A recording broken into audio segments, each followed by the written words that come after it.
TRRS Sankara TRRS Friendship Triangle.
Two.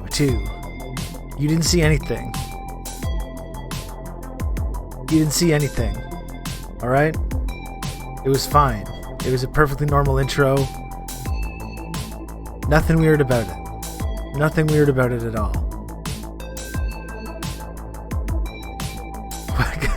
I can't do another redo. I can't do the double redo. Are you wearing pants? Yes. I'm wearing jeans again. I've not been wearing jeans like this whole winter, but for some reason, just because I put them on the other day, now they're just like my... I guess these are just the pants that I'm wearing right now.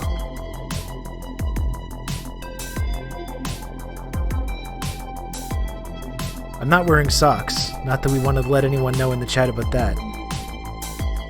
Oh, Jesus. What if they made jeans for women? That's right, what if? Well, women be shopping. As we know. That is true, so if they did make those jeans, then women would buy them, because they do be shopping, folks. That's right. DRP50, thank you for the 9 months resub at tier 2. Thank you, DRP15. Thank you, Alana, for gifting a sub to Doc Hollywood. Hell yeah. Thank you very much. Those would be just called jeans. Oh my. Oh my goodness. Time to do what we do every single day. Respect women. That's right. That's right. It's not that we're going to do anything different today. It's not that we're going to do anything different. We all know that I do respect women regularly, so...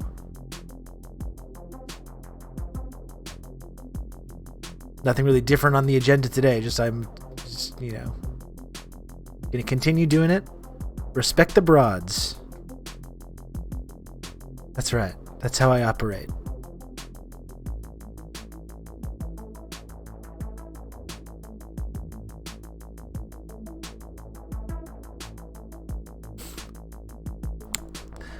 Or what's the gender pay gap on the Rob Rizzo show?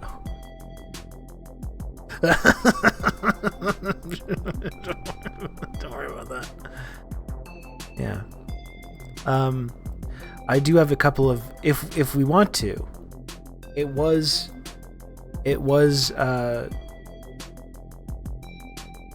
Rosa, was it Rosa Luxemburg's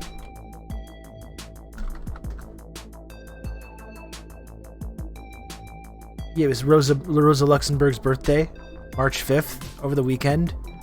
I thought that could be something we could do today. I've been doing a lot of, like, coverage of the Ukraine-Russia conflict. I've been doing that mostly the last, 2 weeks now. We could watch I saw there's a documentary about Rosa Luxemburg. We could watch that today. I also saw Luna Oy has a video about Vietnamese women in the Vietnam War. That could be something we'd watch today. Some femoid themed content on this special day. Huh? That could be all right, I think. What's going on with Ukraine? Let's not worry about it. Don't worry, it's not that big. It's probably fine. I'm sure it's fine. Really nailing this. That's right. Really nailing this. Very believable.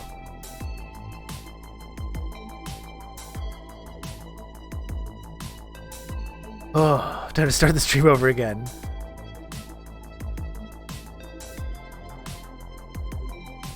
How is it every photo has this shit? That tweet seems to have been deleted, or Twitter is being weird right now. The tweet that you just sent.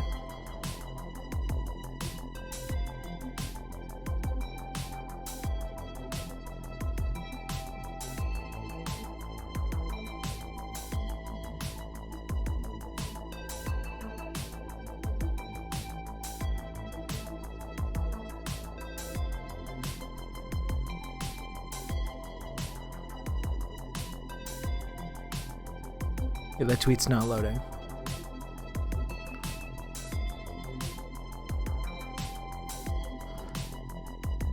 Oh, from the official NATO account. Oh, good. Oh, good. Good. That's excellent. Okay, let's see here. Let me get this. I'll get this going here.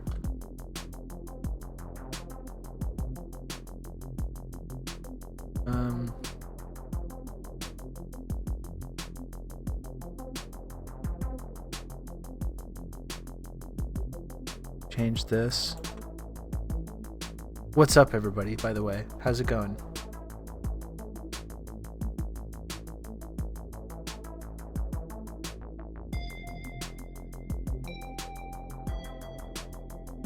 I hope you're doing good.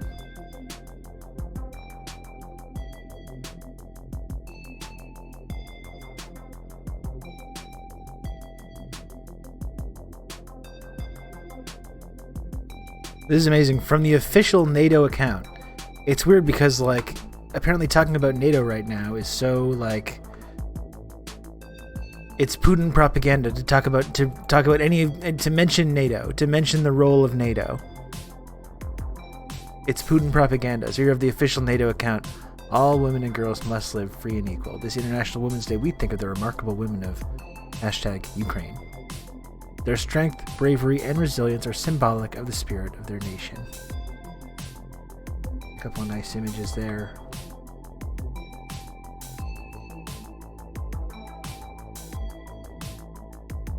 Which this is a message that I fundamentally agree with. Unfortunately, though, we got a little problem here. We got a little problem. Computer, enhance. Enhance. Oh no. Oh no. Fundamentally, I agree with the basic idea that we should be celebrating and uplifting women all over the world, including women in Ukraine right now. You know, we should. I unironically agree with this. But you'd think NATO could just find one. Like, I know for sure I know that there's women associated with the Ukrainian military that do not have fascist symbols on them. Like, I know that this is true, right? How hard is it just to find one image that does not contain this fascist imagery? Like, it can't be that hard. Surely there's many images of women that are involved with this conflict that do not have fascist symbols on. And again, like I talked about with the media yesterday, if you want to dispel this myth, if you want to dispel the real feminazis, Jesus, if you want to dispel this myth that Putin has been using to justify this invasion about Ukraine being just overrun with neo-Nazis, you should be interviewing non-fascists that are people that are being affected by this conflict. Or if you're fucking NATO, if you're going to push back on Putin saying NATO encroachment and Ukraine being overrun by Nazis, being funded by NATO and armed and trained by NATO and the United States and these NATO countries, if you want to push back on this idea, you should probably use an image in your official Women's Day post that is not a woman that's in the Ukrainian military with this fascist symbol.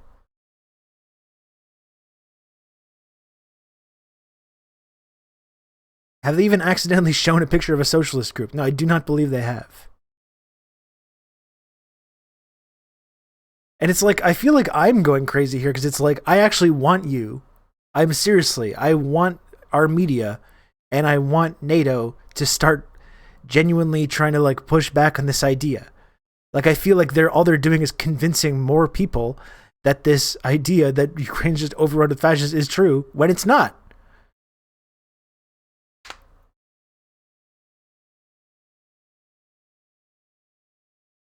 Like, fucking NATO and Western media is doing more to push Putin propaganda than I could ever hope to. Someone like me. They're doing more Putin propaganda than I could ever hope to.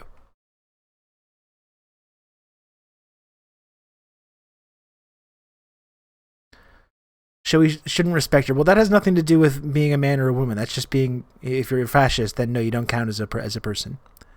regardless of your gender. Okay, I don't make the rules.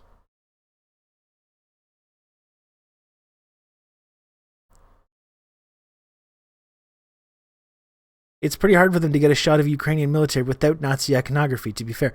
Well, this is what I don't get, is people keep saying, like, oh no, this Azov battalion guys, they're only like a few, there's like a few hundred of these fascists that are part of this military. Yeah. They've been officially folded into the military establishment. Yeah. But it's only a few people. It's only a small percentage. And it's like, if that's true, and I want to believe that is true, seriously, I want to believe that's true. And if it is true, that it is only a small percentage, surely it must be pretty easy to embed with like the military, or like take images of the military or video of people who are just in the military that are not fascist. But it seems like every single fucking time, this is what happens.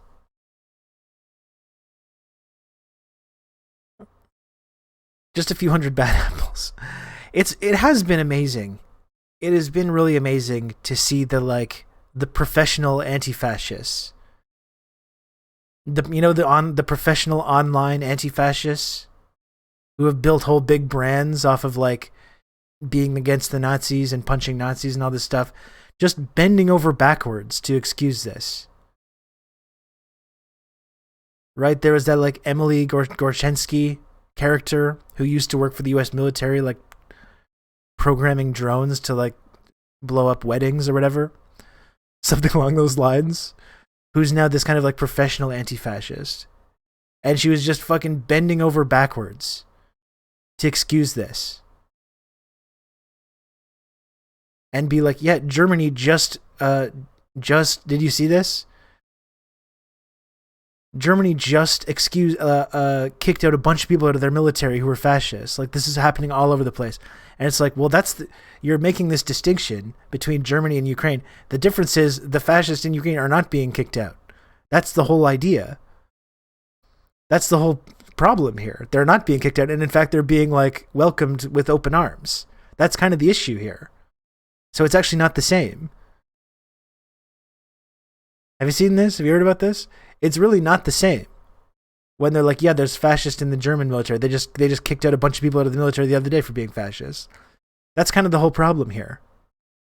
Is that they're not being kicked out. They're being promoted. This is the issue. They're being glorified. And it's amazing, true. People that have built huge brands on this anti-fascist stuff, just finding excuse after excuse for this, instead of being like, maybe there's a little bit of a problem here, you know? And no one, like when I point this stuff out, people are like, oh, I guess that means you think that cities should be bombed and civilians should be killed and everyone's in Nazi. And it's like, no, I don't think that at all, actually.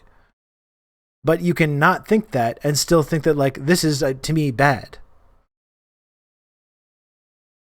It's bad, I think, that we've promoted this and totally encouraged this, and that our governments have armed and funded these militia groups that are like openly neo-Nazis.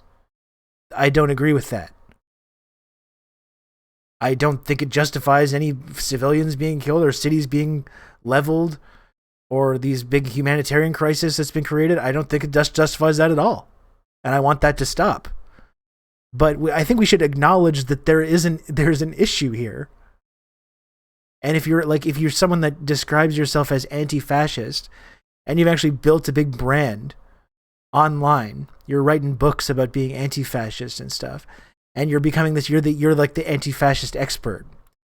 To me, it's fucking weird to have done that and then just be like constantly trying to make excuses for these openly neo-Nazi contingents within the Ukrainian military.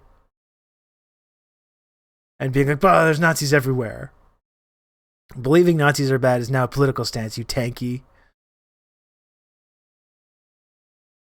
The Nazi groups are not stopping cities from being bombed. They love it. Well, and this is the whole issue, is that these groups that we've been arming and funding have been an impediment to a peaceful solution here in this region for the last 10 years. Like we talked about, Zelensky got elected on a platform of like, I want to de-escalate, I want dialogue and diplomacy, and I want to stop the conflict. And there's literally these fascists that are part of their military establishment being like, no way, no. Like, that is not good. That's not a good thing.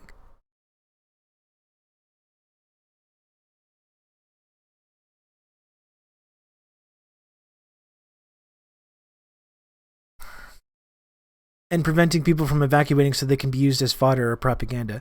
And that gets to the kind of thing where it's just like, it's become so difficult to know what is actually happening, what is actually going on. And talk about the professional anti-fascist experts. You also have the professional misinformation experts. So you have the professional anti-fascists being like, it's not actually that big of a deal. There's Nazis everywhere. Why are you focusing on this? Why do you care about this? And there's the professional disinformation experts as well that are like, well, disinformation is bad, but when you like the people that are doing the misinformation, it's actually fine. It's actually okay to do. And in fact, it's good. So you have the professional anti-fascists being like, actually, some fascists is not that bad if they're fighting people that you don't like. And you have the professional misinformation identifiers who are like, oh yeah, no, it's actually when you like the person doing the misinformation, then it's not so bad. Slit Lip, thank you very much for the compliment about my glasses. I appreciate that. Welcome. You can count on me. You're going to have good old Rob to talk you through all this. Still here for the good old Rob propaganda. Thank you, Progressive Canuck. Thank you very much for the 7 months of Tier 1. I appreciate that a lot. So, you have these disinformation experts that are like, some disinformation is okay. And we have this constant stream of propaganda that's just being eaten up by everyone, coming from the Ukraine side. Not to say that there's not Russian bots and there's not propaganda happening on that side either. Of course there is. But that's, of course, the bad propaganda. That's the bad disinformation. And there's this massive stream of good propaganda and good disinformation coming out of the Ukraine side that people are just eating up and regurgitating and spreading and being like, no, it's actually fine to do this. And now it's become impossible to actually know what is going on. Because when I see reports, frankly, when I see reports like, the Ukrainian state is reporting X, or they're saying that Russia is not allowing civilians to leave, or they're shelling civilians, my initial inclination is to be like, I am skeptical about this, because there's like, why would this be true when there's just been this constant stream of misinformation, of untrue things, which we know to be untrue? Why would I believe this now? Like, this is the whole problem with picking and choosing which misinformation you're allowed to agree with, or like which misinformation is good. It's making it completely fucking impossible to have an accurate picture of what is even going on. Like, you ask some people, and it's just been this utter disaster for Russia. Russia's lost like 8,000 soldiers and 500 tanks and 50 planes and all this stuff. And people really believe this. And then if you hear from the Russian side, they're like, no, everything's going totally great. We love it. Everything's totally fine. And it's just impossible to figure out what is actually going on. I had people literally sharing Radio Free Europe CIA cutout videos, and when informed they were CIA, the response, well, it looks legit. Well, it backs up something that I already believe, so I choose to believe it.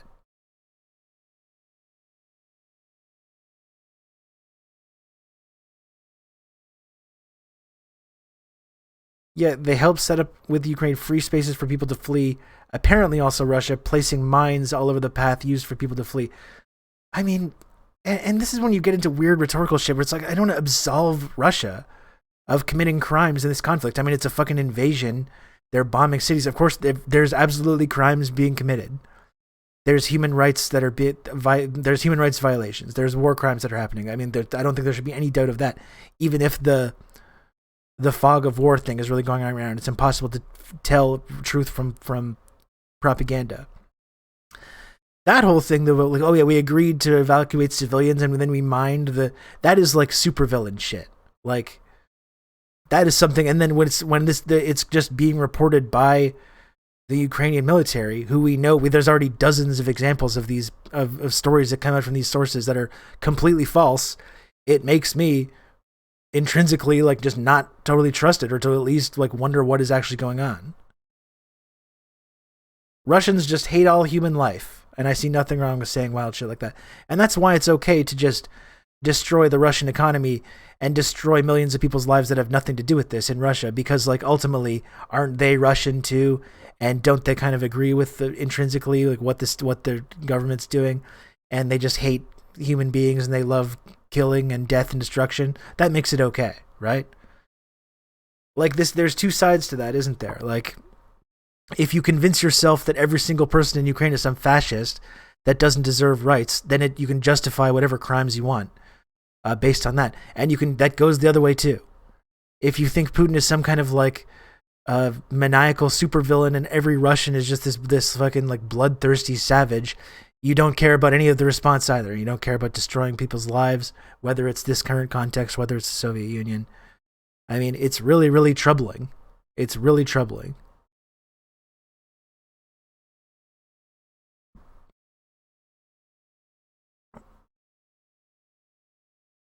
I think it's totally fine to both condemn the invasion and to highlight sketchy Ukrainian nationalism. And that's what I've been trying to do, Praxit is G. That is what I've been trying to do. That's the tightrope that I've been trying to walk here on this show. And it's when you see just, especially online, this massive propaganda push in the way that people are just uncritically swallowing it all, it just makes me really uncomfortable.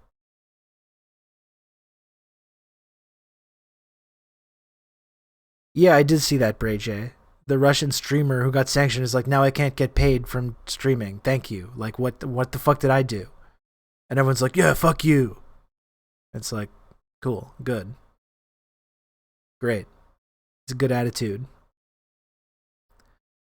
I mean, that's the same sort of attitude that's leading to when apparently there's this deal on the table for Ukraine. We talked about this yesterday. There's this deal on the table where Russia's saying like we can stop right now. We can stop this whole conflict if you agree to carve off these independent states, recognize Crimea, agree to neutrality.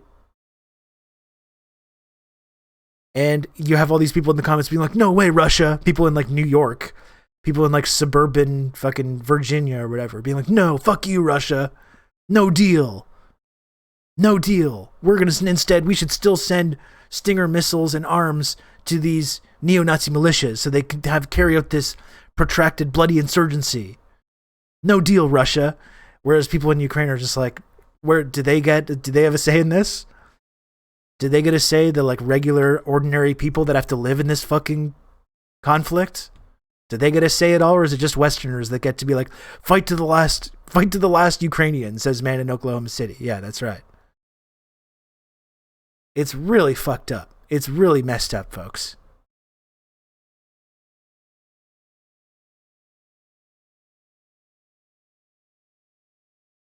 And meanwhile, while all this is happening to Russia, Americans getting adversely affected by god-awful ghouls too, who are off committing similar or worse human rights crimes.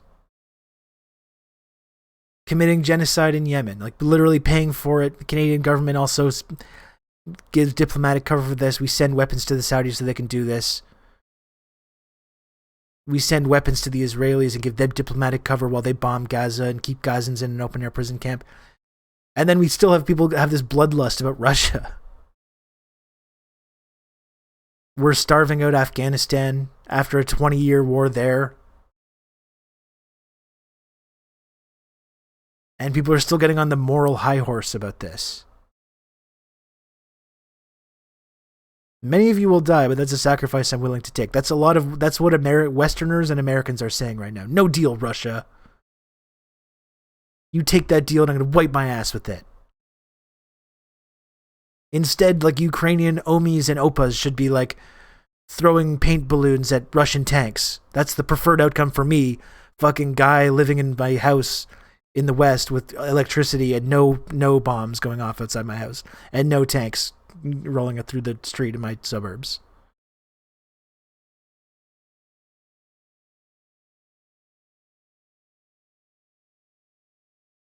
People use this shit to inform their perspective, and when it turns out to be bullshit, they have no sense of self-reflection or seriously questioning how they absorb or disseminate this information. I mean, everyone's really high on the war propaganda right now, isn't it? And it's like, in a couple of months, when this shit starts to wear off, people are going to be like, oh, maybe that was a little more complicated than I was making it out to be. You know? Or like, you know, in 20 years, when the if we're even still fucking around at that time, in 20 years or 30 years, when the declassified documents get revealed, that's like, oh yeah, we were actually arming and funding this right-wing insurgency for this exact reason the whole time, but we don't do that stuff anymore, and we're really embarrassed now. People are going to be like, damn, we got to condemn this. But when in the moment, they're like, what? There's no proof of that. There's no proof. Slava Ukraini and stuff.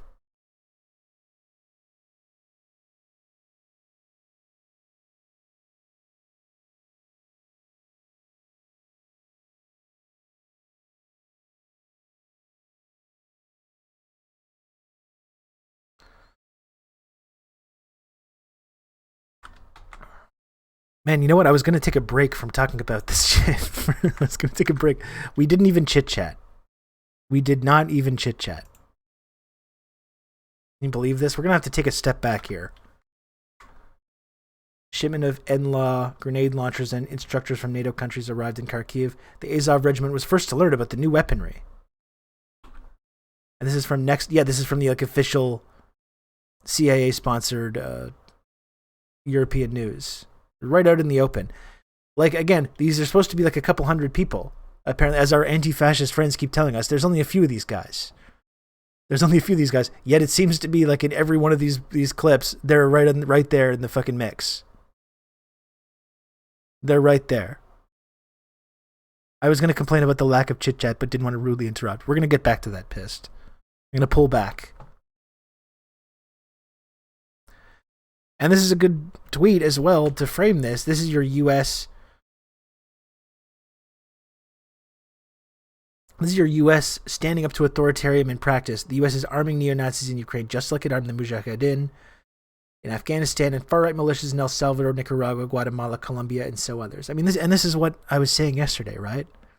You don't need to have, like, there doesn't need to be some, like, gotcha moment or some proof where you find some it's not a Tom Clancy movie where someone leaks some declassified document saying the CIA, this is what we're arming insurgents to blah, blah, blah, to do this, to destabilize Russia, to carry out this insurgency.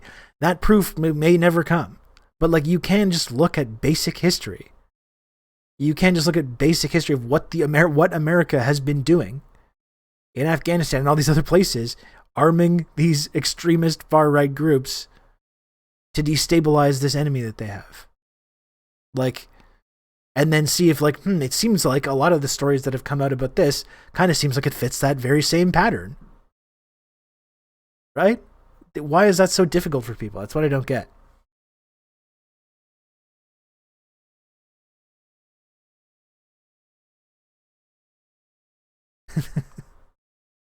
I forgot that was there. I don't really use this angle enough.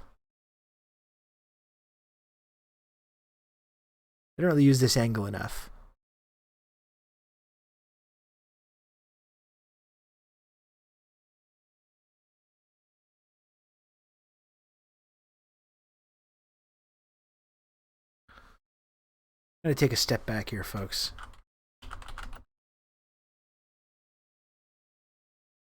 Come on now. We can still be civilized.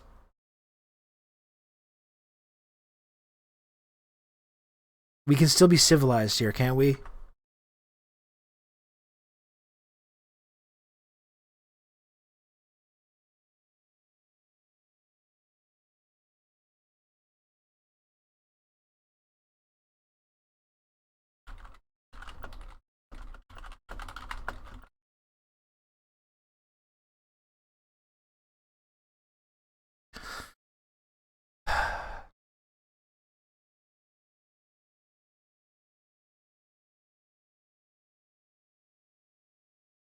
We're coming in too hot.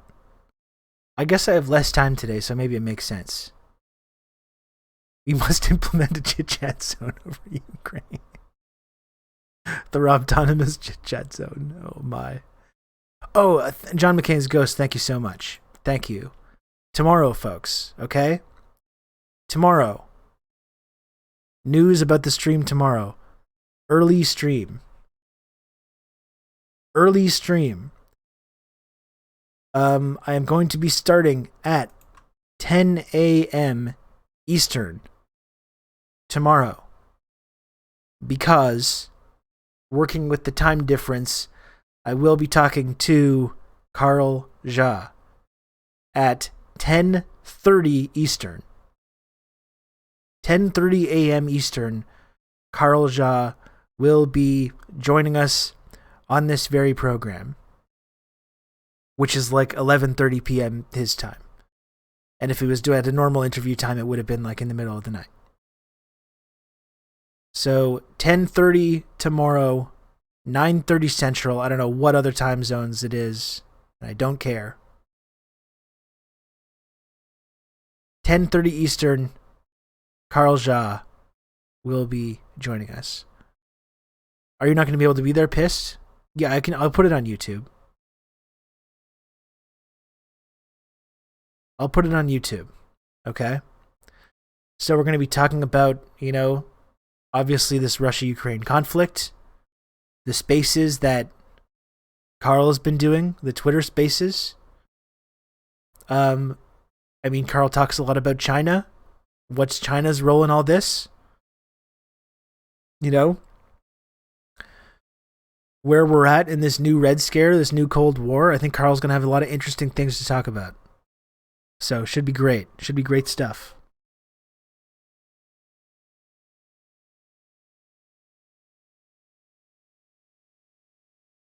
Carl Jha, 10:30 Eastern, tomorrow. All right?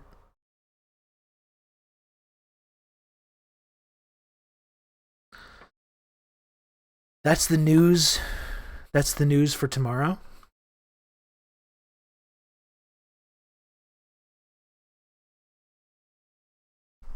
Okay.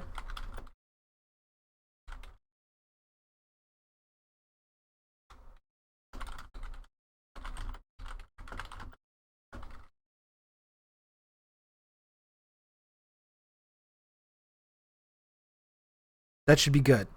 I actually haven't listened to any of the Twitter Spaces. I never really sign on to those Twitter Spaces. But that's what I've been hearing. I've been hearing they've been really interesting and informative.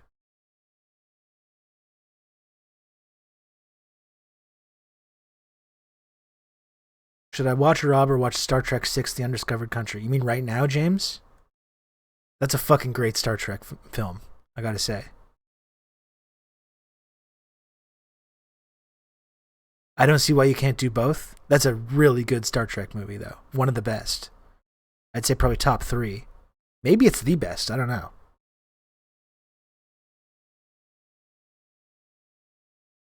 I spent this entire time looking for the clip where Rob said women's brains are like pancakes, but I can't find it. Interesting. Very interesting. Wonder what happened there. I actually don't know. I don't know what happened. I didn't do anything, but I'm not sure.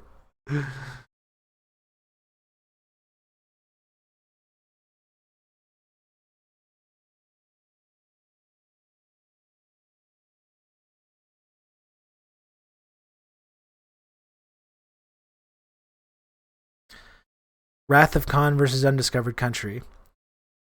That's the thing, Doc Hollywood. It's like, I think what you're supposed to say is Wrath of Khan. I think that's supposed to be like the undisputed best one. I feel like, personally, though, I prefer Undiscovered Country. I think that would be my personal preference. All of the next-gen movies don't exist. I haven't seen First Contact in a while. I think First Contact is good. First Contact is good, but maybe a little overrated. I weirdly like Nemesis, the last Next Generation movie. I think Nemesis is worth a rewatch. The one with, yes, Star Trek 4 is dope. I agree. With the whales. That would probably be my second favorite. Fuck. Maybe that might be the best one. I think Star Trek 4 with the whales is maybe the most like Star Trek movie. Right? Because I think when they made Star Trek movies, there was always this pressure to turn, like, because Wrath of Khan was so popular, part of it, to turn them into like submarine movies and have big space battles and all that shit. I think Star Trek 4 is like the most Star Trek movie, though. It's not, I don't think there is any space battles whatsoever in the entire movie. It's really funny also. It's funny. It's got a great script. It's an adventure. They're back in time, which is a common Star Trek trope. It's kind of interesting.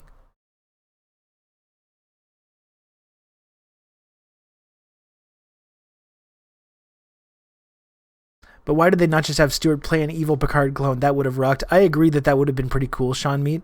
Even though it's cool to see young Tom Hardy in there. One thing, though, is they retconned. They said like he has some kind of like he was always bald, which is not true. Picard's just, he lost his hair. He had hair, and then he lost hair. Not a big deal. But they replicated some, he's got some like childhood illness to make him bald. So young Picard is also bald? That was kind of stupid. What about the new Star Trek movies? What is the consensus on those? Hate them. I didn't mind the first one, like the first reboot. I was never really into the whole idea of doing a young Star Trek with with Kirk and all the recasting all those classic characters. I was never really on board with that. The first one is pretty fun.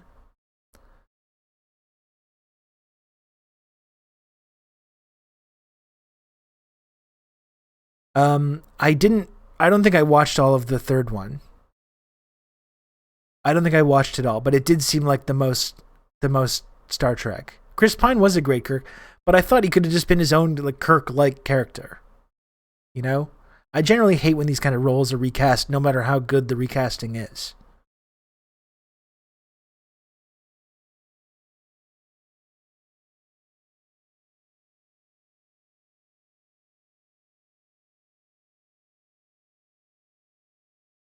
But overall, I don't really like them.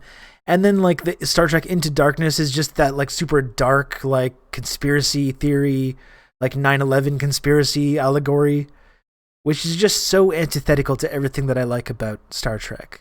It's just so, I just hate it. Oh, it's like a Starfleet false flag attack. Like, fuck off. The whole point, of Star Trek and Deep Space Nine, to be fair, does kind of stray away from this a little bit. Even though Deep Space Nine is obviously really, really good. But the whole idea of the show is that we've moved beyond all these things, the war and the militarism and the racism and stuff. I liked that Gene Roddenberry idea that Starfleet is just a good thing. Humanity has actually evolved and gotten better, and we're not 4 centuries later still doing the same bullshit, still doing the same false flag terrorist attacks and using it to justify blah blah blah. I like the idea of just humanity evolving beyond this bullshit that Gene Roddenberry kind of tried to articulate. They did push back on this a little bit in Deep Space Nine to great effect. I agree, but overall, I mean, that's why I like Next Generation the best, because it still holds on to this basic idea.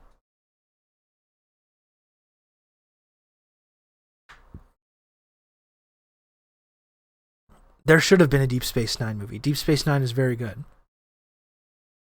I think overall in quality, I think Deep Space Nine is probably the best Star Trek show. But in terms of just my personal preference, I'm a Next Generation guy. That's right, Squatch Drew. And that's as much as I love Star Trek and Next Generation and Captain Picard himself have not watched Picard. I've had no interest in watching these new ones. I have no interest in watching new Star Trek. Picard is bleh. Yeah, it's like I don't want. It's one of my favorite characters. This is a character that like I grew up watching. This is a character that probably informed my own sense of morality more than like many like teachers or any religion.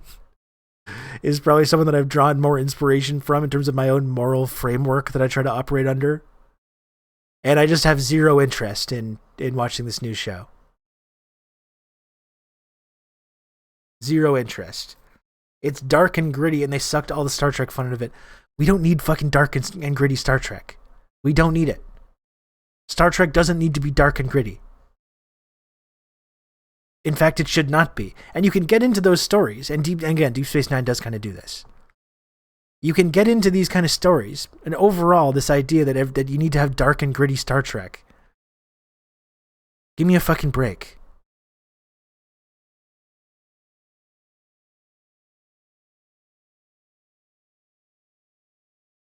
I've heard that actually, Doc, that the Seth MacFarlane Star Trek ripoff is like really good. I've heard that. I haven't seen it myself.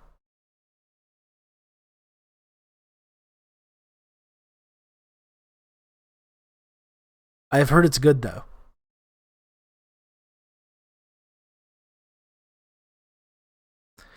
I love how much Sisko hates Picard because he killed his wife when he was a Borg. I mean, that Deep Space Nine pilot has some great emotional stakes.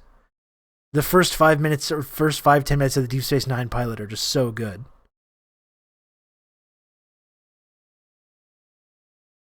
DS9 pushed characters into that territory and they had to overcome those baser elements. That's why it worked. Yeah, I think that's what I would agree with that, Sean Mead. Yeah.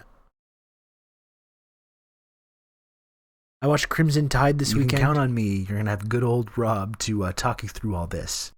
Hi, Rob. Hi, chat. Ms. Squatch, thank you very much for the 2 months of Tier 1. Welcome. Hello. We got the whole fam. We got the whole Squatch family watching today. And I hope Snacks is there as well, curled up on some kind of blanket. DS9 doesn't have Picard in it. In the first episode, it does. Picard's in the pilot. Because the whole Wolf 359 battle with the Borg, and that's a central part of the Sisko's character because he was there. I did not see Batman yet, no. Okay, so I watched Crimson Tide this weekend. Pretty good companion with all the Russia USA stuff right now. Denzel plus Gene Hackman combo is great, and it's under 2 hours. I don't know that I've ever seen it, GMO Radio. It's got a great, I believe it's got a Hans Zimmer score though. Great score. I've heard the score, I think, more than I've seen the movie.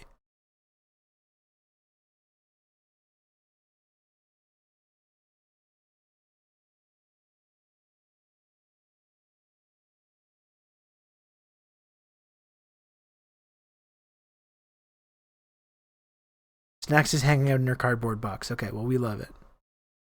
We love it.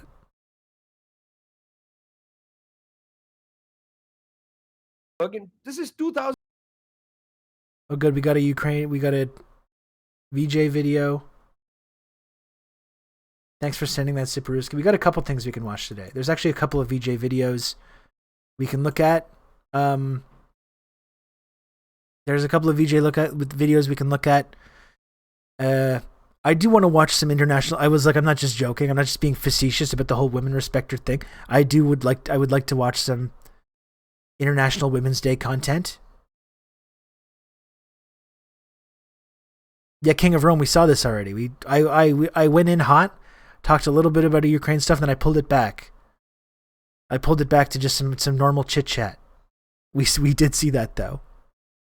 The West is just openly arming and training the Nazis now. More so. I mean, they were doing it openly before, but now they're just not even trying to. Now they're not even trying to cover it up. And I was talking also, King of Rome, if you're just showing up, about all our professional anti-fascists who have built huge brands off of being anti-fascists are all of a sudden just not all that concerned about this. Why do you keep bringing this up? They have like anti-fascist in the bio. They've like written books about anti-fascism and stuff. Why do you keep bringing this up? Stop talking about this. They seem really like determined to ensure that no one pays too much attention to that for some reason. It's fucking bizarre. It is fucking bizarre. Yeah, what's up, Amanda? It's really weird. It's really weird to me. Why are you talking about these just because there's a few Nazis in Ukraine? Why are you focusing on this so much? And it's like, I don't know. I don't think that my government, regardless of what's going on, I don't think my government should be arming and training neo-Nazis. I don't think that's that much of an extreme request. I mean, I had this this is what I've been talking about this for a while. I've been talking about the Canadian government arming neo-Nazis for like a few years now. I thought it was wrong in 2018 and 2019 and 2020 and 2021, and I still think that it's wrong today. Call me crazy. Call me a crazy extremist, Putin tanky propagandist, but I think it is in fact bad to arm and train neo-Nazis. I'm against that. I guess that's like a crazy radical position now that even our professional anti-fascist friends can't bring themselves to come to. The professional anti-fascists are really on board with like trying to obfuscate this. There's Nazis all over the place. What are you talking about this for? I had no idea the West would get this fucking weird about the Ukraine invasion. Yeah, it's like it's gotten so weird, Squatch. Like the last couple of weeks has just been horrific. And a lot of people that I had some respect for, just I feel like just getting totally pulled into the one-sided nature of it. Very, very weird to me. I'm currently on season 2 of Voyager, but Tom Paris sucks. I'm pretty cold on Voyager, Doc. There's some decent moments of Voyager. It's not all bad or anything, but doesn't really hold together as a series in the way that DS9 did or Next Generation did. CNN and MSNBC are bonkers right now. I just can't watch it. I just can't look at that shit at all. Did Discord just die for anyone else? I don't think so. Oh, yes it did.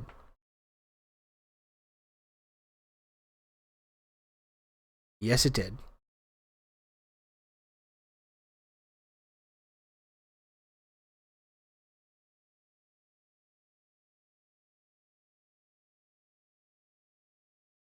Damn.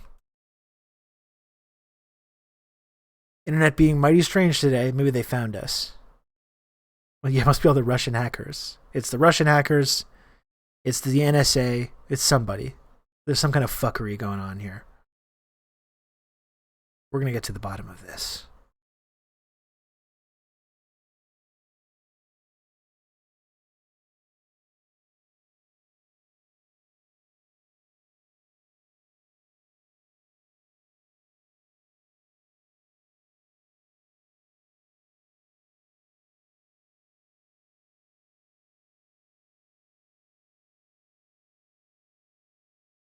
Outages happen. No need to jump to conclusions. No, I think I'll jump to conclusions. I think I'll jump to conclusions.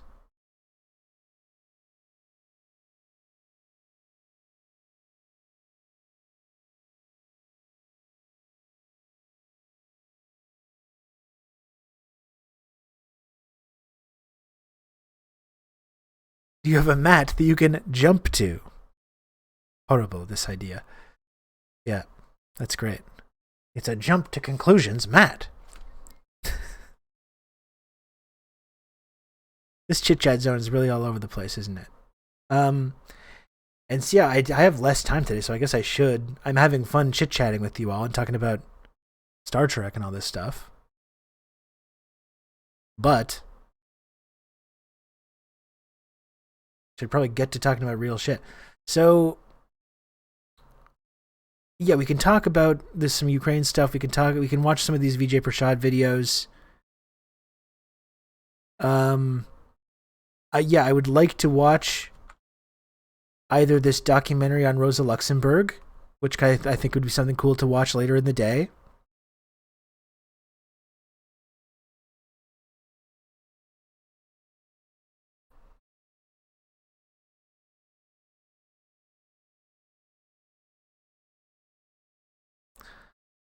or Luna Oi's video about revolutionary Vietnamese women in the Vietnam War, which could be really cool as well.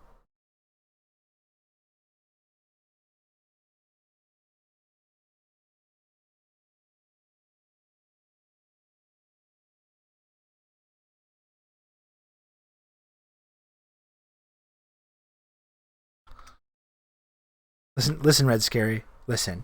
I'll tell you what. Rob's talking about Star Trek so he doesn't have to talk about women. Okay, I see that's what you think. That's interesting. How about this, though? It's a very special day today. So for one day, for 24 hours,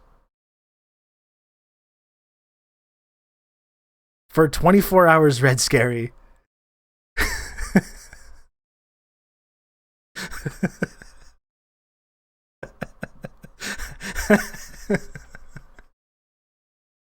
How about this? And don't anyone start. This is collective, okay? This is collective. Don't everyone start clamoring around for pink diamonds. Okay? This is for all of female NATO to share. The one. You can share the one. All right? Chin chin, everyone.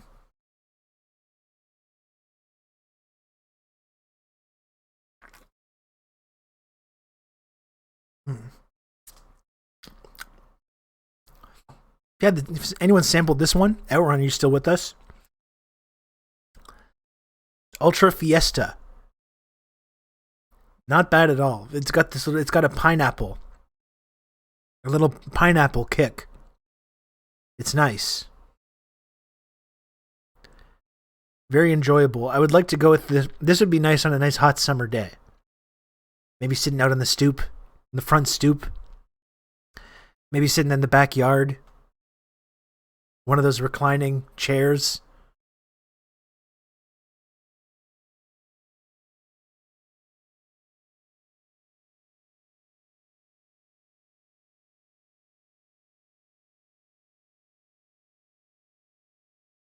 It is good. It is good. I gotta put on socks. My feet are getting kind of cold. And I can't even mention feet now. I can't even say the word feet without all kinds of weirdos coming.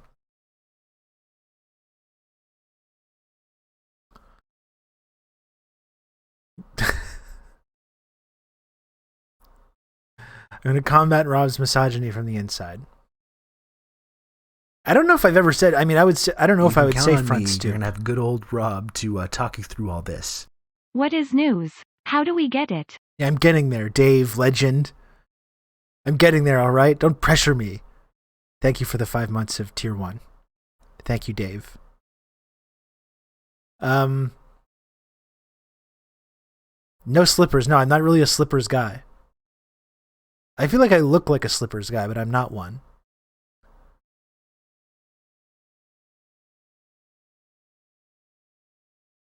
This is the news. I am VIP not just for the next 24 hours, but for the rest of all time. Well, that's going to have to be discussed. Is this where women are respected? Absolutely. I mean, it's the Rob Rousseau show, Bad Bunny, so you know this. It's not just a daily thing. This is a lifestyle. Okay?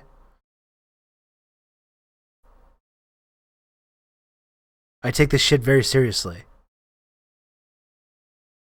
It literally says in the title that I'm the number one women respecter. It's an unending journey. Thank you.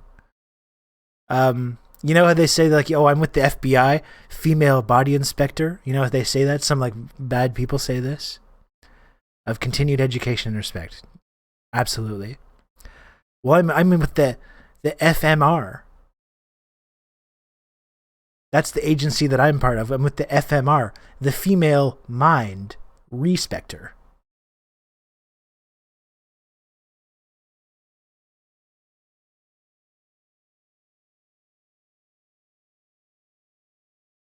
So, thank you for being it out. You're welcome, Jade. Feel safe. Thank you, everyone. Thank you for congratulating me. This is live right now. Let's get to Vijay Prashad, okay? He's live right now with Rania Khalek. We can catch up with that. Let's see what Vijay has to say. Was playing itself out about Ukraine. We can do that for a little bit, and then later on we will be watching Luna Oi's video about revolutionary Vietnamese women in the Vietnam War, which should be really, really cool.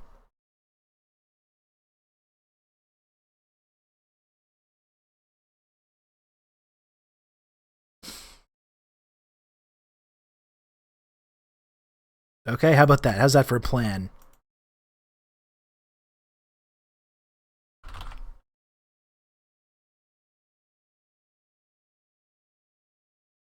Let's start this at the beginning, though. Hello, everyone. I'm Rania Khalek, and hey, welcome back to the show. Thanks. Great to be with Here's you. friend of the And show, my Vijay God, that's Prashad, a and my tall personal order friend. to talk about, but let's see where we go. Right. It is a tall order to talk about, but it's so necessary right now. And I think people are really hungry for My this own sort of personal analysis. friend, But Vijay before we Prashad. get to it, I just want to remind people who are watching that you can listen to every episode of this show anywhere you get podcasts, and you can support Breakthrough woman News is and all of phenomenal our to get wonderful robbed to the content van. here by becoming a patron my at goodness. patreon.com/Breakthrough News. Goodness, Nicole. So Vijay, well, let's get to it. I think, a good place to begin. Rania does because deserve a mention. I don't think agree. it can be said enough how we got here. So let's talk about how we got here. And I mean, briefly, we don't have to go too deep into it, but it's still going to be a big question. For most people, the history of this conflict in Ukraine started on February 24th. And all they know is that that's when the Russians invaded. But, to really understand why this happened, we have to know how far back we should go. So how far back do you think we should go to explain this conflict? Should we go to 2014? Do we go to 2008? Do we go to 1991? Or do we go all the way back to 1917? Where do you think this conflict started? I mean, we could go back to the 13th century. We could go back to the That's going origin back pretty far. of Ukraine and Russia and so on.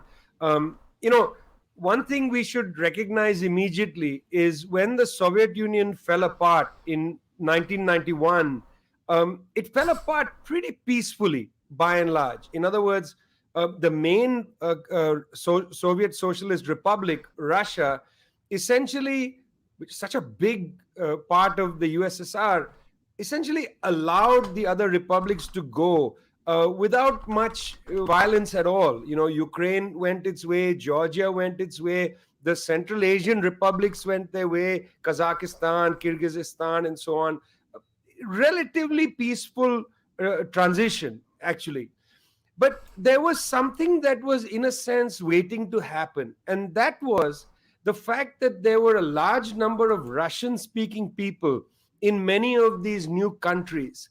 And it Goes didn't back to take 1984, long. brother. The first big rumble, major rumble, was in South Ossetia in 2008 in Georgia, where there was a conflict between the Georgian government and the Russian government. Now, Hang on one the sec. problem is that when you have these new nations come into being, like Ukraine, for instance, it has to deal with minorities. During the USSR, even though there was a Ukraine Soviet Socialist Republic, everybody there was a Soviet citizen. Their citizenship was Soviet, not Ukrainian. It was not linked to a ethnicity, as it were. So there were protections for Ukrainians, Russians, Moldovians, Lithuanian. I'm talking about people who spoke those languages. When the Ukraine situation, after 1991, particularly 94, when Ukraine was declared to be an independent country, the issue of the minorities was on the table. I mean, it's not something to disregard. There's a deep cultural problem. And this development of Ukrainian nationalism rubbed against the fact that there were not only Russian speakers, but there was Roma populations, Hungarians, Lithuanians, Moldovan, and so on. This was accelerated after 2014, particularly under the administration of President Petro Poroshenko, who drove a right-wing Ukrainian nationalist policy and that really fueled the conflict in the Donbass region, where there's the majority of Russian speakers. But let's not forget the Roma are closer to the western border of Ukraine with Hungary and so on. They also experienced a lot of this Ukrainian ultra-right nationalism attacked by the ultra-right. Yeah, I'm sure these and so on. fascist groups treat the There Roma are many people very origins well. to this, Rania. These you know, pro-democracy you're sitting in freedom Beirut. fighters. There I'm is sure not they're very, one very origin kind to the Roma the Civil people. War that started in the 1970s. There are many authors of it. Right. People who seek a single origin don't actually understand that human history is very much more complicated. Doesn't start in 2014. Certainly doesn't start on the 24th of February 2022. This is a much longer conflict. But I would say that this conflict was certainly accelerated in 2014. And I think the way in which the Russian entry took place has certainly deepened and complicated the conflict.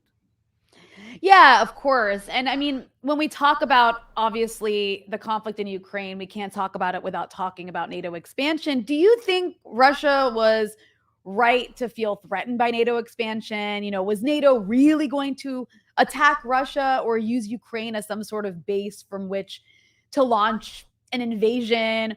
Or, you know, and I guess on top of that, why do you think Sophia and 108 this is says, just "I am something that you Roma." can speculate, obviously. None Very of us cool. are able to ask Putin this, but why do you think Putin did this, and We've why got to protect now? and defend Roma people Right? who Because are obviously this conflict has been going on for the last almost 8 years, and universally NATO expansion has been going on persecuted. for the last 30 years. all or throughout longer, Europe, actually, not if just you in wanna go back Ukraine, to but its origins. all over the place. I'm glad you raised the question of NATO. But again, it's very much more complicated than is commonly talked about. NATO was set up in 1949 as a quote-unquote defensive alliance. Basically, it was the United States' attempt to secure Western Europe in the US camp against the Soviet Union and the Warsaw Pact. That's what NATO is. It's a kind of Trojan horse for UN power in Europe. In 1991, when the Soviet Union collapsed, yes, people did say, well, maybe NATO should be shut down. Interestingly, both the Russian government of Boris Yeltsin from 1991 to 1999 and many of the governments of Eastern Europe sought to have a new equation with Europe. Now, they sought that equation, Rania, in two different ways. One was economically and politically. They sought it through the European Union. Number of them joined the European Union, including, of course, Poland and so on. And the second way they sought an equation was through NATO. There was pressure on many of these countries. I'm not talking from outside, from within, to join NATO. Now, here's the interesting thing. Russia I'm just going to be back in 1 second, joins folks. I got to go the get a little European snack. process, Hungry. becomes firstly a partner of the G7, which was expanded to the G8, and Russia in 1994 becomes a NATO partner of peace, just like Ukraine. Furthermore, in 2004, when 8 bordering countries, many of them bordering countries of Russia, joined NATO, including the Baltic states, that's up there, Latvia, Lithuania, and so on. When they joined NATO, Sergei Lavrov participated in the ceremony to welcome them into NATO. And Jens Stoltenberg, and this is 2004, mind you, Jens Stoltenberg said at that time that, look, we have no ulterior motive against Russia. Russia has no problem with our expansion. Putin started to criticize NATO in 2007, only in 2007. So there is a way in which this NATO issue has also been blown out of proportion, because France and Germany said Ukraine can never be part of NATO because there's a border dispute. Well, that's interesting. There's a divide inside Europe. The question wasn't NATO expansion by itself. That's not exactly the issue. When Donald Trump withdrew the United States from the Intermediate Forces Treaty, the INF, the mid-range nuclear treaty, very important treaty. Donald Trump withdrew the United States from that in 2018. Very soon after that, Putin withdrew from the INF. This was You can count on me. You're catastrophic gonna have for good the old arms Rob control, to talk you through all this. very delicate arms control apparatus that's out there. When Trump withdraws the United States from the INF, Putin starts to say, listen, now we fear that you're going to place intermediate nuclear weapons on the borders of Russia, and the flight time for your mid-range nuclear warheads into Moscow is going to be minutes. Thanks, and Alana. therefore we Thanks for fear gifting a sub. annihilation, and therefore we are against the expansion of NATO. So really, the question is not merely the expansion of NATO. The question is all these other things happening at the same time, including Biden's pledging to spend $100 billion on a brand new missile facility, which is not got name, but it's essentially Minuteman 4. They're spending $100 billion on that. And You can that's count what on me. Putin You're is gonna have good old reflecting Rob on. to There's talk you through another all theme, this. Rania, which is But not here I talked am about told enough. Trump is a You Putinist. see, in 2014, the Russians went and brought Crimea into Russia. I Thank say you, Blueberry. brought because there was a majority in Crimea that voted quickly to join Russia. I understand that this is controversial, but Crimea entered Russia. The reason Russia intervened in Crimea in 2014 is Crimea was one of Russia's two warm water ports. It's in Sevastopol for the Russian Navy. The other one is in Syria, in Tartus, in Latakia. And therefore, in September 2015, Russia intervenes in Syria. These two interventions, Crimea and Sevastopol, are to preserve Russia's only two warm water ports. A lot of this intervention is taking place around Crimea, and it's not getting discussed enough. Over the course of the last year, the Russians have complained that the government of Ukraine has cut off water supply into Crimea, and the Russians had to drive tankers of water across the one bridge that connects Russia with Crimea, with the Crimean section. So what I see the Russian forces doing is, yes, they entered from Belarus, they entered from Russian territory, and they came north from Crimea. But they're trying to create Outrun, it's a land one-day bridge, only deal. from Donetsk and Luhansk into Crimea. So I think there are three things that are driving this Russian military intervention. One is to protect these Russian populations in Donetsk, Luhansk, and other parts, and to what they call denazify Ukraine. That's one war aim. Second one is to make sure that these intermediate missiles are not going to enter into Ukraine or into other parts of Eastern Europe. It's actually a message Putin is sending to other countries. And the third is to build a land bridge. I think this is what the Russians are up to. Now, again, I'm merely telling you what I think is happening. I don't have a hotline to, the Kremlin. Right. No, and I think those are all really important do, though, and I points, can confirm and it makes perfect sense. But I do want to step away from this particular war for a moment, and obviously the horror and death and moral issues associated with it, and look at this geopolitically, kind of like, John Mearsheimer might be staring at a board game of Risk or something. And I want to talk about Russia's invasion in that context, and if it's actually changed the world order, if it might lead to a multipolar or rebalanced world. And, on the Socialist program with Brian Becker, which, is on Breakthrough News every Wednesday, last week, Brian Becker and Eugene Puryear made the case that a multipolar world is not by itself an answer to unipolarity. And actually, Vijay, you made that point with me when we did an episode for this show, Dispatches, a few months ago, specifically about multipolarity, but that it's not in and of itself an answer to unipolarity, even if it's a step forward. It could even mean capitalist states being more willing to confront each other militarily, no longer restrained by the fear of the West. And even in a multipolar world, Western imperialism still is one of the poles, right? And it's extraordinarily aggressive, and especially because it's unwilling to become a peer of any other poles. So does the Ukraine war mark, in your opinion, the beginning of a more multipolar world, or do you think it's more of a global shift to unmanaged chaos, in which case it would actually be more of a negative development? How do you see that aspect of this playing out? And Chamazilla, I think this is a pretty nuanced take. NATO's trying to prop up Ukrainian oil to make Russia compete on oil and choke them out. At the end of the day, nothing excusing Russia's war aggression. And this is the kind of stance that I've been trying to hold on this, Chamazilla. It's really important that we understand the context of this. It's really important that we understand that this is not some black and white situation between a G.I. Joe supervillain and the good guys. It's a very complex issue. There's a lot of shades of gray. The West bears a large responsibility in pushing things to this point. it doesn't excuse war crimes that are being committed. It doesn't excuse like a humanitarian disaster, a refugee crisis. There's no real excuse or justification for that, but we should still seek to try and understand why this shit is happening.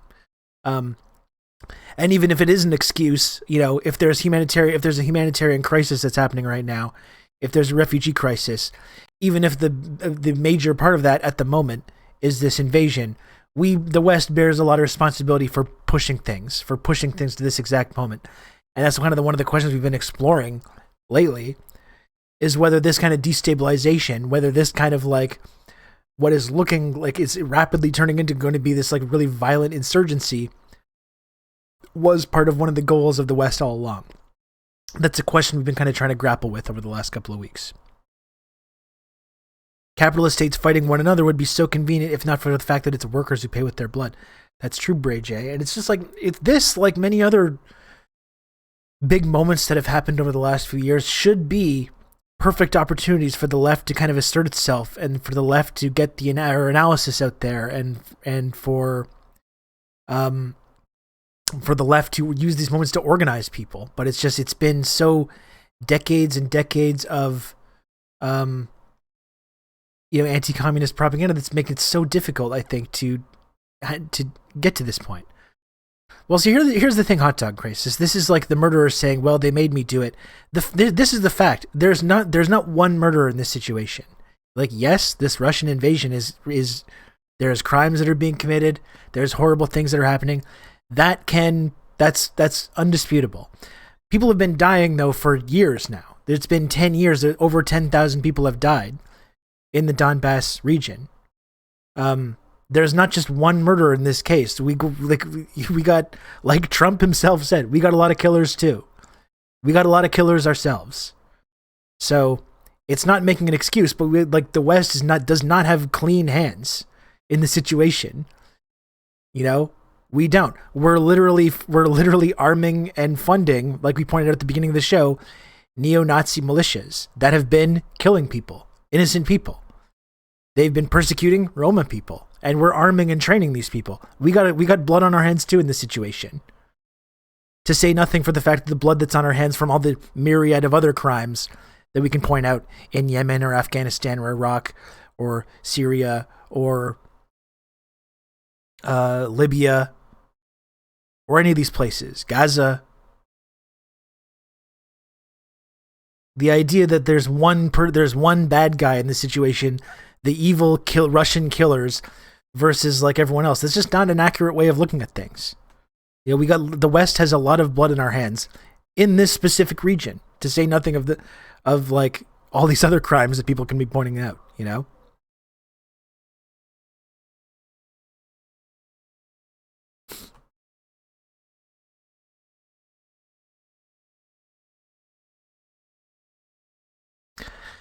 Yeah, see, hot dog crisis. You're totally picking and choosing. Anyone that's been watching my channel can attest to the fact that on numerous occasions, I don't know how many fucking times I have to say it, I've talked about how I'm against the invasion, and I've pointed out the fact that innocent people that have nothing to do with any of this context are being harmed by this. Like, I don't know how many times.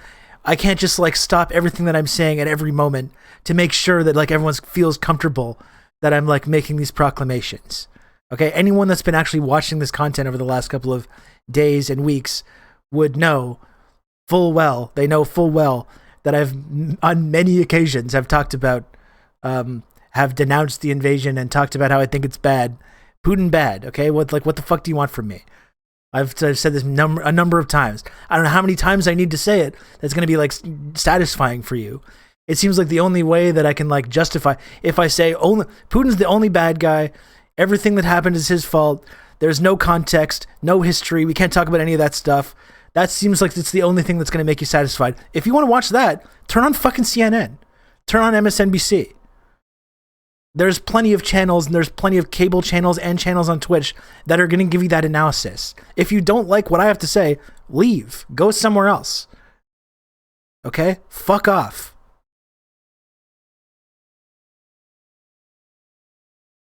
You know, I think people who focus on the Ukraine situation as the beginning of something new are revealing a classic Eurocentric perspective. Because in fact, I would say, Rania, that this development starts again in Syria in 2015 when those Russian planes enter Syria, because that was something different. This is the first time since the fall of the Soviet Union that a country has militarily challenged the United States, and I don't mean direct military confrontation, but a country came in and said to the United States, no, we will not allow you to bomb Damascus. We will not allow you to overthrow the Syrian government. That was a key moment in September 2015. Since, let's say, the US entry into Panama in 1989, which is really the beginning of a new period, and then the US smashing of Iraq in 1991, the smashing and breakup of Yugoslavia through the 90s, the attack on Afghanistan, and you know the story. It goes all the way, in fact, all the way to Libya in 2011, when Russia allowed the West to have a Security Council resolution, UN Resolution 1973. That was 2011 March. But in September 2015, when the Russians entered Damascus, when those planes flew in, I mean, I was sitting in Beirut, watched these planes. Robin is very disappointed that you say Putin bad, but other thing also bad. This is just too much nuance for these guys. Just too much nuance. Putin bad, US bad, no more holding lib hands where they grieve for a world that Marvel can't simplify.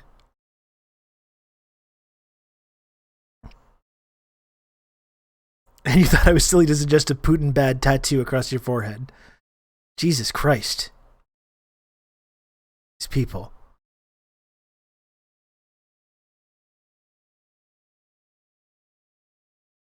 Come in, and I was thinking, what's going on? That was a big shift. Now, doesn't mean that suddenly there are multi-poles, in the world and so on. But it was certainly the first time in decades that the United States had faced somebody saying, we will not actually allow you to do this. We're not saying, it's not that we are saying it's a bad thing for you to overthrow the government. Many governments said that. The South African government openly said, don't overthrow the government of Libya and so on. Many governments said that. But here, a government acted by sending military forces to say, we are creating a shield around the government in Damascus. That was the difference. And in a sense, what's happening here in Ukraine is pointing this out gets you called an Assadist as well. Quantitative increase, because now the United States. We talked to Spencer Ackerman on the Insurgents podcast yesterday, and he kind of made. I asked this similar question: is this first example of like multipolarity? And he pointed to Syria as well, and I think this is an interesting analogy, where you had governments that were like, "No, can you stop overthrowing these countries and stop doing this?" But Syria was the first case where they were like, "We're actually just not going to let you do this." And you can point this out. And this, people say this, well, it's Assadist to say that, but like that's just the reality of what happened. Frezzo, okay, so this is a little disappointing what you're saying here. I saw this streamer like a night or two ago who said that, get this, NATO sucks and also Putin bad. Like what? Do we even have to say it was one of those females? Well, Frezzo, I appreciate you here in this community. This is International Women's Day, and we do respect women on this stream, so I think you should apologize for these kind of hurtful and disrespectful comments. Not appreciated. And, we have to honor we have to uplift all women, even when we disagree with them. Women uphold half the sky. That's what Mao said. Please do better.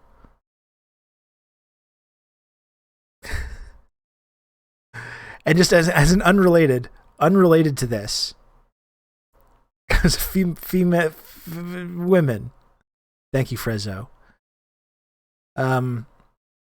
Unrelated to this as well, we see professional broadcaster Bad Bunny in the chat. I have it on good authority. And Bad Bunny doesn't want you to know this, okay? Bad Bunny does not want you to know this. I have it on good authority that Bad Bunny actually recently took the Dan pill. We've got a freshly Dan pilled community member. And I'm sure she's probably going to try and deny it.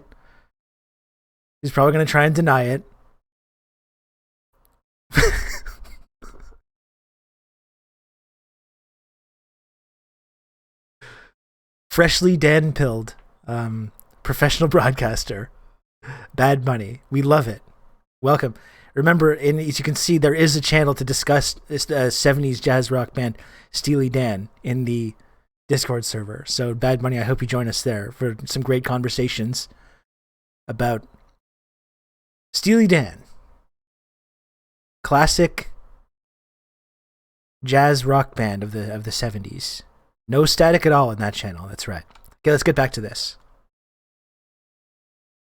Actually said we will enter this conflict, Do you directly. like yes? Remember, I'm Syria, kind of indifferent. They've got initially some the okay motive songs. was Not a huge overthrow the fan. government in Damascus, the Assad government.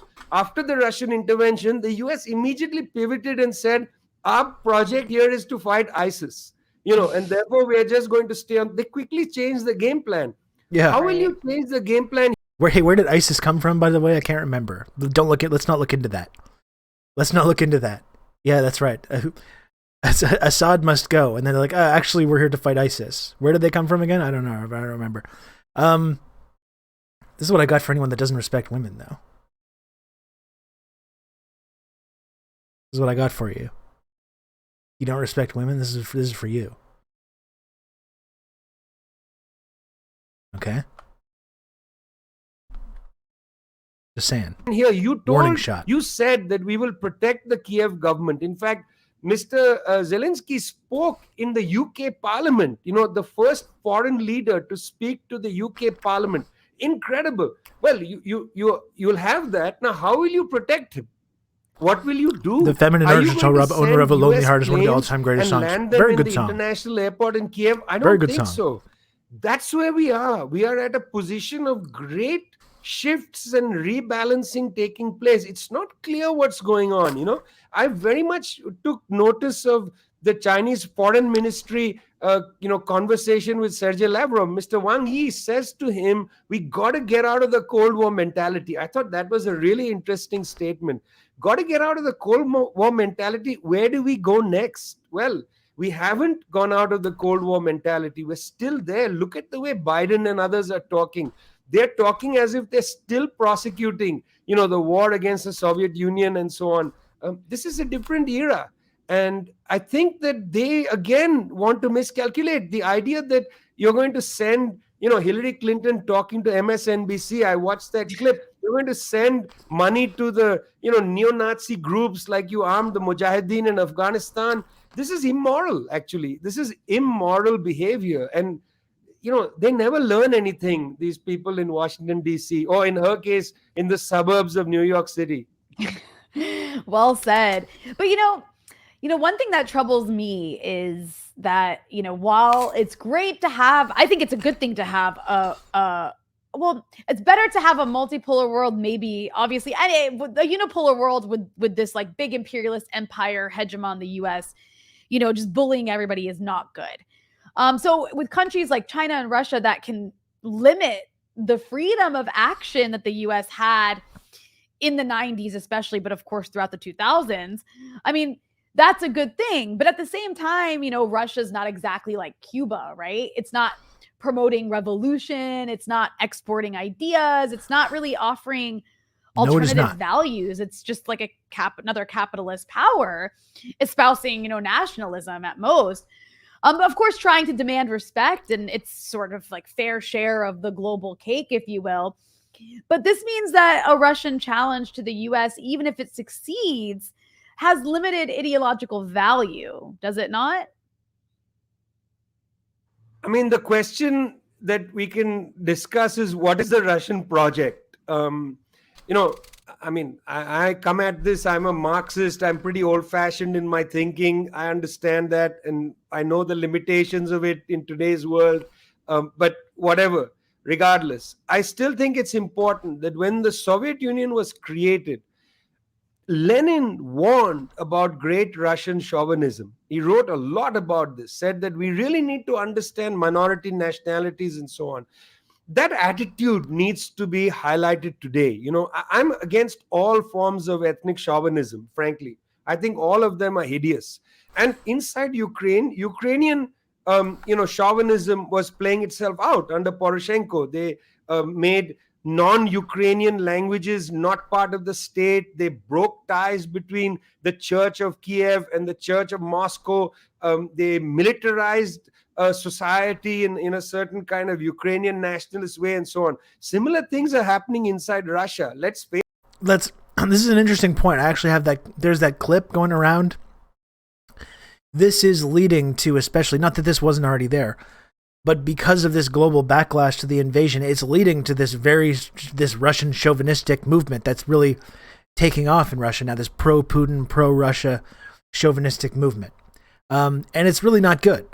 I think people are using it to kind of draw links between, well, there's these sort of fascists in Ukraine, there's fascists in Russia, which is maybe a little disingenuous, but this is inspiring this major wave of like chauvinistic Russian nationalism, which, like Rania is pointing out, is not based in some like ideology of like fairness and global cooperation and stuff like it was in the Soviet Union. It's based more on like, conquest and these kind of more traditional reactionary values. So this is a whole other side effect of this conflict. That is really like leading down a dark path. I think we can actually look at some of the footage of it. But it's like, it's pretty messed up. Face it. There is a kind of chauvinism that's growing there. It's very unpleasant, in my opinion. Look at the chauvinism in Poland. The anti-Asian migrants. Even today, there are Africans and Asians who are being stopped at the Ukraine-Polish border, not allowed in, and so on. The chauvinisms that are growing in Western Europe, anti-Muslim attitudes in France and Germany, these are all hideous, but they're all the same. There's no high moral ground here. And that's the sad thing about these conflicts, is that we don't have high moral grounds in any of them. People should not get worked up about one side being better than the other. We're dealing with a lot of hideousness here. Right. The issue is, this is one nuance. of the I like this reasons nuance. why it's We love nuance, complicated folks. for people to wend their way around these issues is that there's a kind of frustration that I have with the way the Russian government has played this out. 8 years, 14,000 civilians had been killed in the Donbass region. 14,000 civilians. Why didn't the Russian government, because these are Russian speakers, but others could have as well. People in France could have, or the government in India could have, but India doesn't have a moral leg to stand on. Why didn't another government come to the UN and put forward a resolution for the fact that the Minsk agreements 1 and 2 had been basically shredded by the right-wing groups, and that civilians were being killed in the Donbass? Why wasn't that made into a political issue? You know how the West made, for instance, Darfur into a political issue. People all around the world suddenly learned about Darfur. Why wasn't the word Donbass lifted up to the word Darfur? When Zelensky said, he gave quite a heartfelt speech. He said, look, I come from a Jewish family. I'm against Nazis. At that point, Mr. Putin could have boarded one of the Russian planes, flown into Kiev, and challenged Mr. Zelensky, let's hold an international anti-fascist or anti-Nazi conference in Kiev. That kind of politics was not put forward much. And I must say, we have a lot to learn from the way the West constructs consent. You don't send in tanks immediately. You have to construct consent. And it's a good sign of how these new emerging countries like Russia and China and so on, they don't really grasp the power of building consent, and that needs to be put on the table. I was actually quite shocked that the word Donbass, wasn't banged on. Like you remember the Darfur thing. The comparison is actually opposite in the sense that there was something happening in Darfur, but how amazingly they were able to lift it up. It's not just Darfur. Look at Libya. Aleppo, or the word Aleppo. Or Aleppo. Yeah. Libya is a good example. The Donbass conflict took place over 8 years. 14,000 dead, 50,000 casualties. That's a UN figure. I'm sure it's underestimated. I'm sure the numbers are greater. Libya. I reported from Libya. I've known Libya for many, many years. I wrote a book about it. I understand that country a little bit. It's not that easy to understand everything. But in Libya, in February, a protest breaks out, 25th February 2011, right? Protests break out and so on. Yes, the Gaddafi government, goes to quell the protests, just as most governments do. That happened. Are the separatists in Donbass legitimate or just Russia puppets? Well, Chamazilla, like one thing that I think is like factually accurate, because this is like a chicken or the egg thing. I don't think this whole separatist movement exists because of Putin backing them. I know this is how a lot of people in the West like to frame this. This whole separatist movement was just cooked up by Putin, who backs all these people. Like, it depends on who you believe, really. Like, the reality is, though, when this whole Maidan color revolution happened, which, as we know, was backed by the West, and had the America and the West had their dirty little fingers in that whole coup that took place, and the government that they put in place started persecuting ethnic Russians. I mean, it was a Ukrainian ultra-nationalist project that were persecuting ethnic Russians, of which there are many in this region.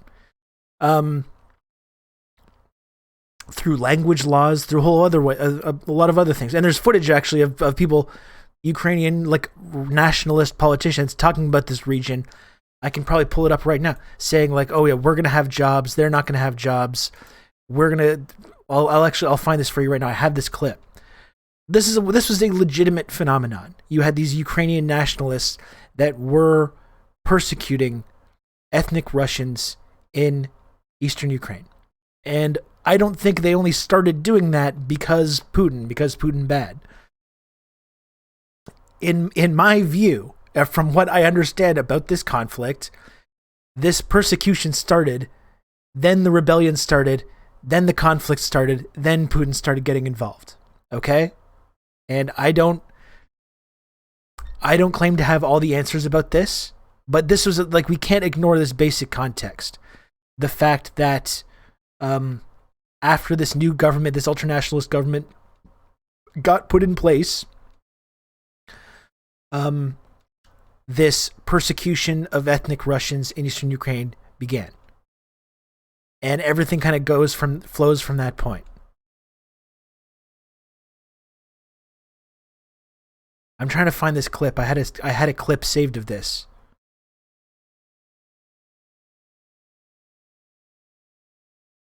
Yes, here.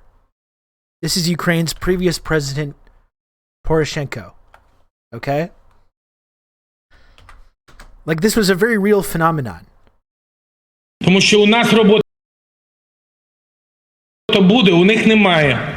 We will have jobs. У нас пенсії будуть, у них немає. We will have pensions. У нас піклування під людей, під пенсіонерів, під дітей буде, у них немає. У нас діти підуть до школи, до дитячих садків. У них вони будуть сидіти в підвалах.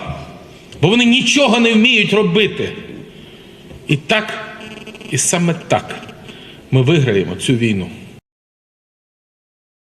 I mean, this whole thread actually about the real violence and the real persecution that people were experiencing. These are children. This is an image of kids hiding in a cellar in Donbass in 2014. And I feel like if your heart is breaking by images of families being broken up and civilians being harmed or persecuted in this current conflict, your heart should also break for this as well. And this is what's been going on in this region for a long time. And like, are these kids like Putin-backed separatists? Like, I don't think so. This whole thread is really informative to present this side of the kind of the violence and the persecution that people in this region have been experiencing.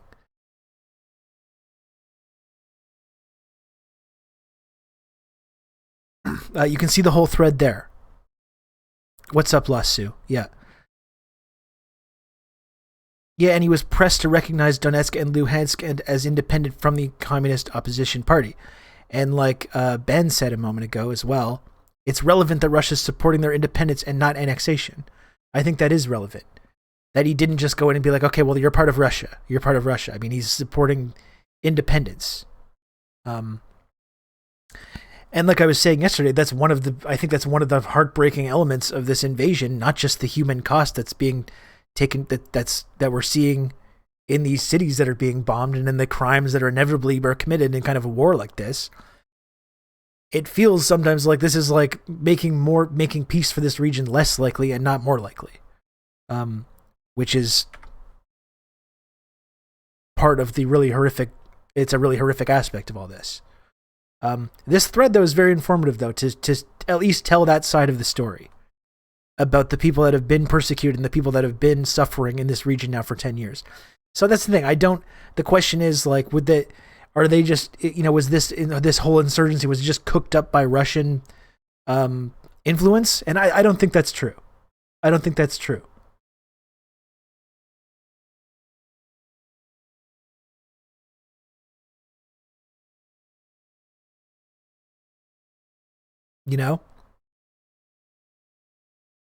I don't think it's true. And like I said, like I'll keep saying, like that fucking loser before was trying to remind me, I'll keep saying it doesn't justify an invasion where civilians and families are being killed and there's a huge refugee crisis, a huge humanitarian crisis.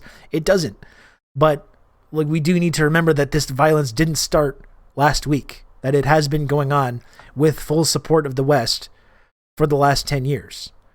And that there has been a real human cost that's being taken here.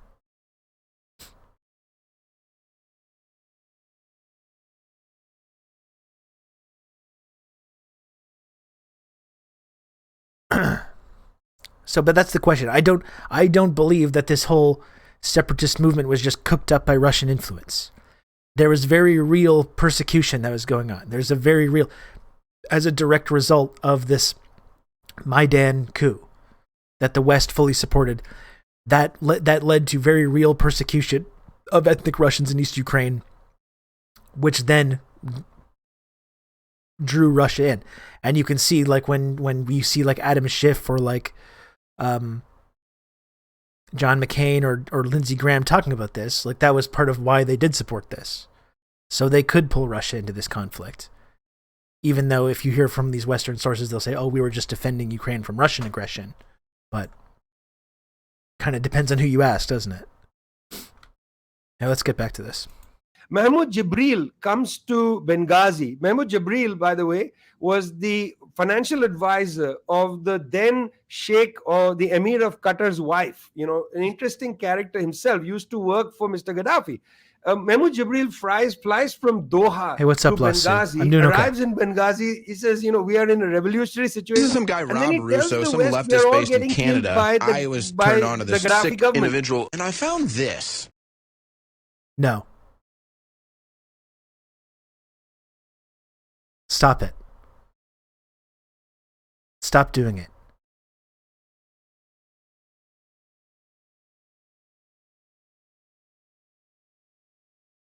We're not doing this again. Knock it off.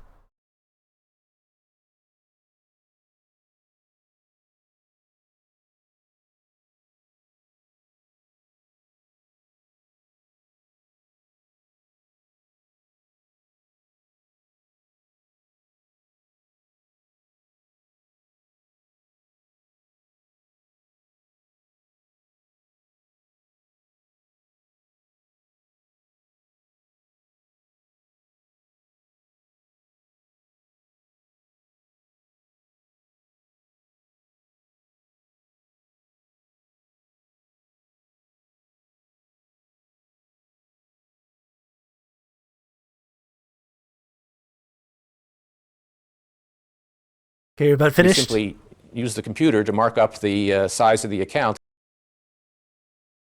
Thank you, Ice Tray, for the 100 friend coin. You ready to move on now? Okay? Yeah, you got it out of your system? Yeah. No, it's hilarious. No, it's really hilarious. Yeah, I'm laugh it up.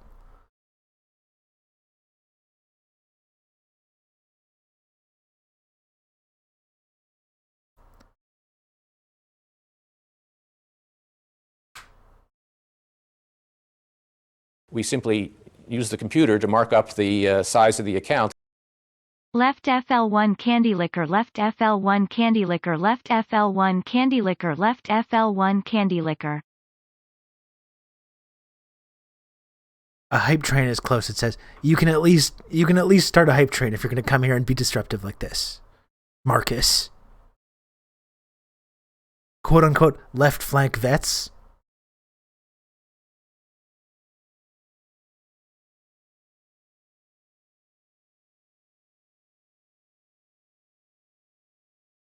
Marcus does always choose violence.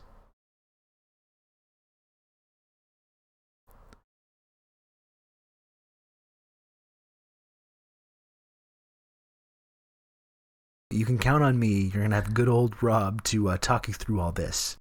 I hope these candy lickers respect women. Thank you, Biggerwig, for the 16 months. I thought this stream was about subversion. Yeah, maybe you should subvert this sub goal to a higher number. How about that? Is that so much to ask? Maybe we should subvert this into the fucking double digits at least.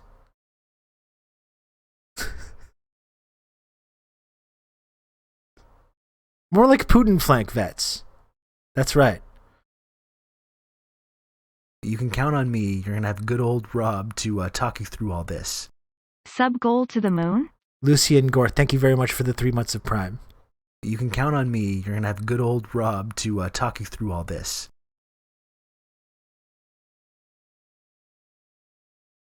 We simply use the computer to mark up the size of the account. Thank you very much, Irate Lump, for the gifted sub as well. Thank you, Useless Teammate, for the 200 friend coin. Count on me. You're going to have good old Rob to talk you through all this. Thank you, Gen X Bushy, for the gifted sub. You can count on me. You're going to have good old Rob to talk you through all this. Do it for women. That's right. Thank you, Banana Grabber.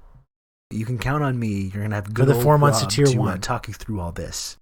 If you really respected women, you'd subscribe to this channel. That's how you show that. We simply use the computer to mark up the size of the account. Is Putin attacking Discord right now? Evil man. I think so. Thank you, Doc, for the 200 friend coin. Count on Thank me. you, John McCain's Ghost as well. Rob to talk you through all this. Thank you, John McCain's Ghost, for gifting a sub to La Sue. Thank you, Banana Grabber, again, for the gifted tier 1 sub. We simply use the computer to mark up the size of the account. Thank you, Sean Meat, for the 300 friend coin. Thank you, Ovulator, for the prime sub. You can count on me. You're going to have good old Rob to talk you through all this. Thank you.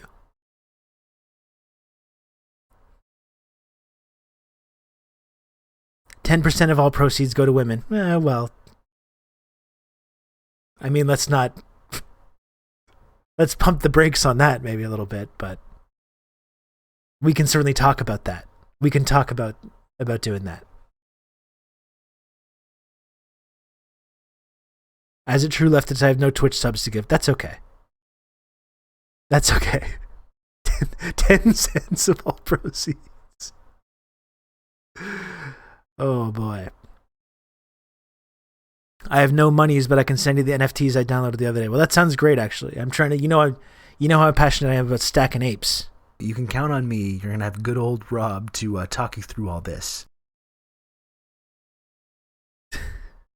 You know how much I love stacking apes over here. Smatty Dragon, thank you for the gifted tier 1 sub. I really appreciate that. You can count on me. You're going to have good old Rob to talk you through all this. I subscribe to several female-adjacent Patreons. Thank you. That's called being an ally. Use the computer to mark up the size of the account. All my cheer gone. Thank you so much, Piss. Thank you, valued community member Piss, for the 200 friend coin. I really appreciate it. You've just become an elite member of the Friendship Triangle. Comrade Social Distancing, thank you for the 2 gifted subs. Thank you so much, Comrade Social Distancing. And look at that, Pajama People. Pajama People, thank you for the 5 gifted subs. Hell yeah. Pajama People, we love it. Thank you very much. See, I was mad before from all the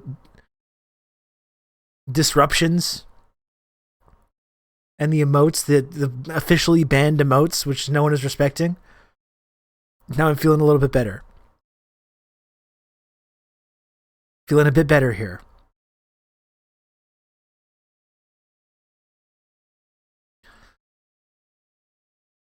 You can count on me. You're going to have good old Rob to talk you through all this. Chaos the Gardener, thanks for the gifted tier 1 sub. Thank you. And thanks again, Pajama People. That was very kind of you.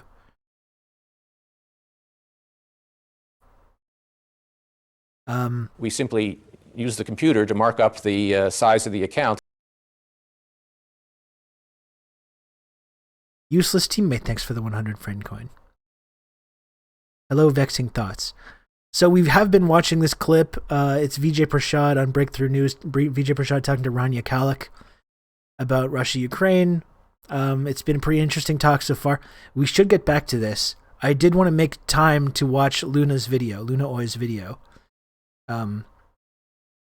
before the end of the stream. So we should get back to this soon. We should get back to this in a moment.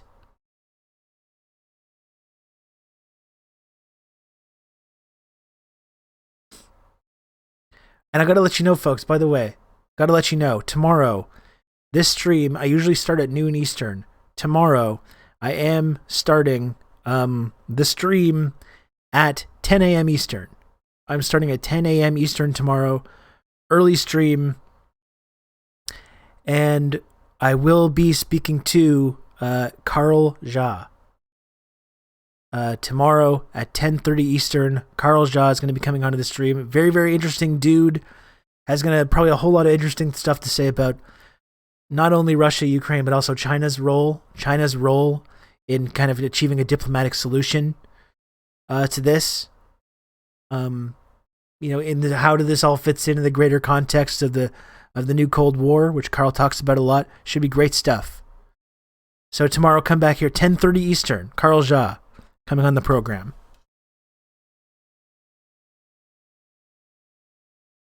It's going to be very good stuff.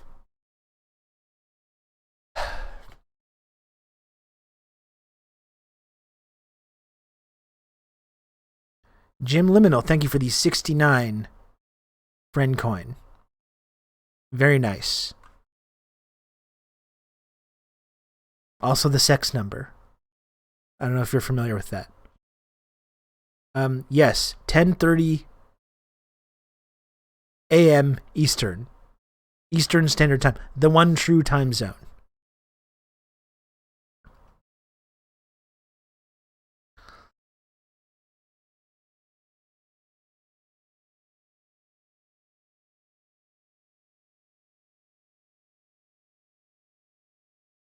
The one true time zone, folks.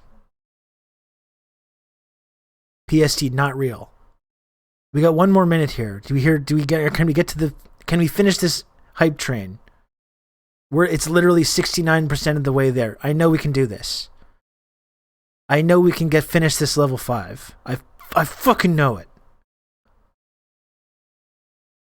I know we can. Sorry, that was a little kind of lost control there for a moment.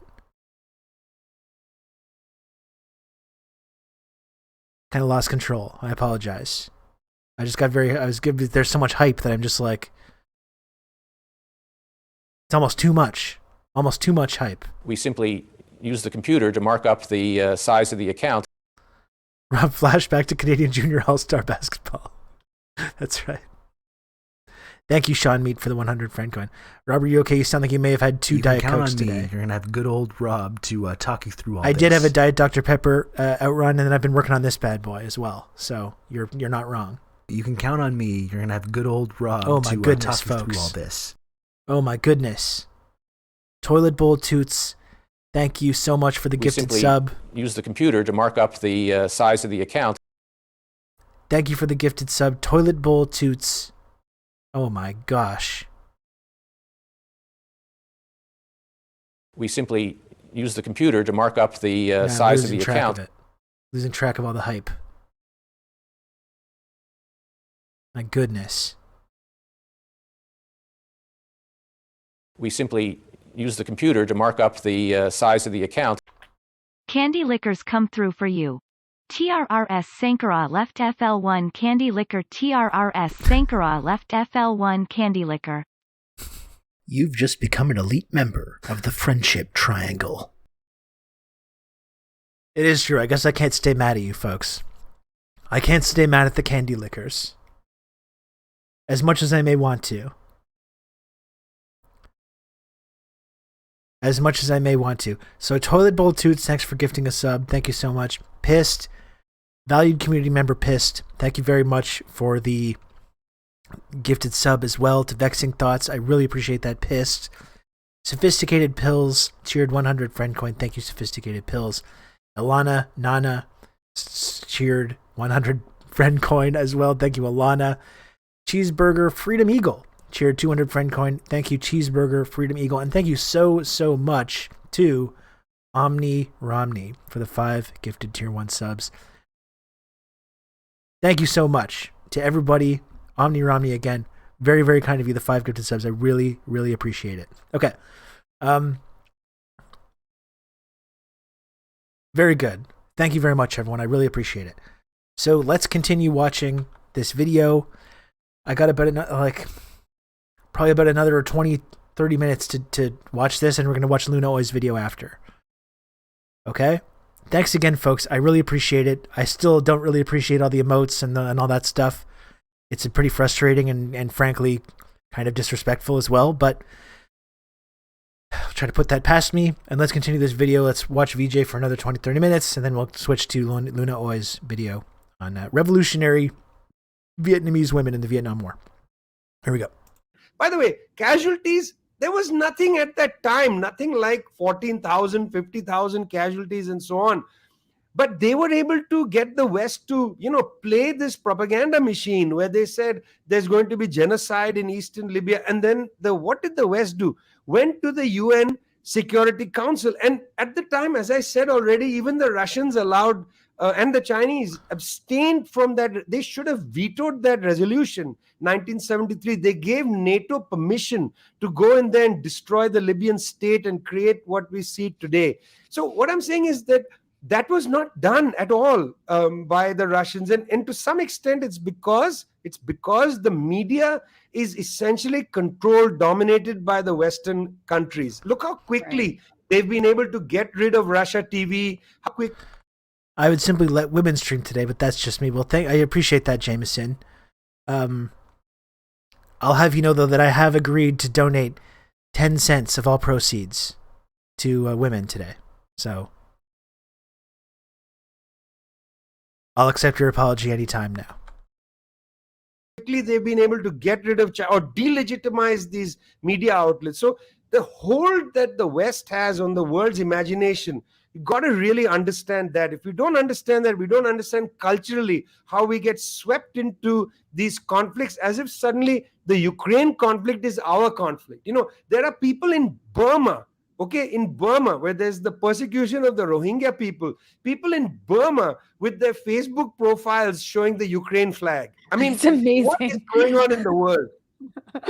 It's amazing. It really is incredible, the level of it. Since you brought up manufacturing consent, I do want to say how frightening it is that just a few weeks ago, Americans did not support intervening in Ukraine. But after, what can only be considered relentless media bombardment, the 2 weeks of the consent poll is showing manufacturing that a majority now actually support a no-fly zone. I just want to show this very quickly. No, 10 cents total. One moment. I'm still getting technologically savvy with how to share my screen. Here we go. So this is a poll that just came out a few days ago about how a majority of Americans now support a no-fly zone in Ukraine, some 74%, including solid majorities.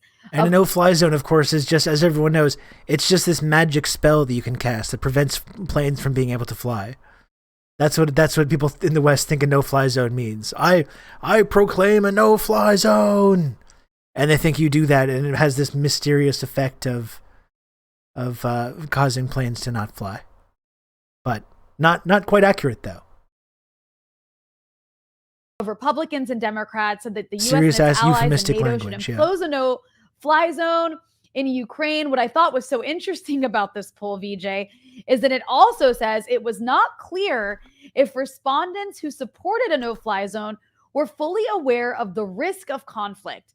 And majorities opposed the idea of sending American troops to Ukraine or conducting airstrikes to support the Ukrainian army, which is completely contradictory, obviously, because, I mean, I guess that's to say, you know, can you, for those who aren't familiar with what it would mean, can you please explain what a no-fly zone would actually entail? Because clearly there's a lot of confusion about this. And the word, you know, even the word itself, no-fly zone, right? It sounds like something humanitarian. It sounds like something good, a no-fly zone. It doesn't sound like something dangerous. But this...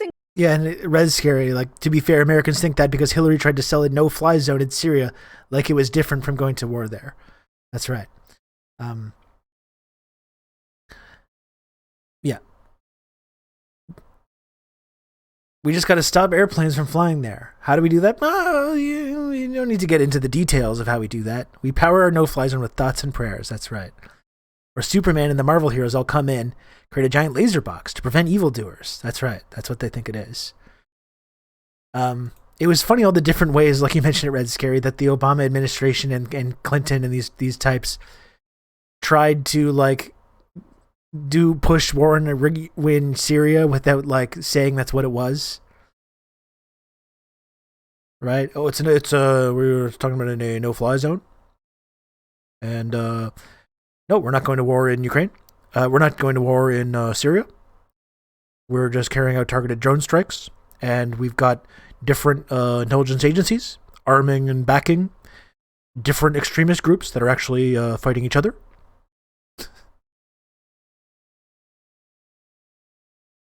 They tried to rebrand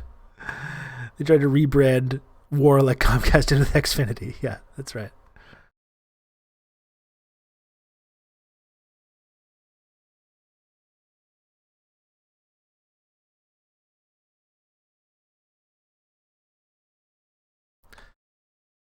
Includes so much danger. So can you please lay out what that would mean? Well, before we get to the no-fly zone, I want to say something about these polls and so on. You know, the president of Ukraine, Mr. Zelensky, came out and said, let's bring people in, from all around the world to fight in Ukraine. In fact, there are reports, the London Times had a report that they were going to be paid $2,000 a day, mercenaries, to come and fight in Ukraine. $2,000 a day. I don't know who's going to pay for it, but that was the London Times.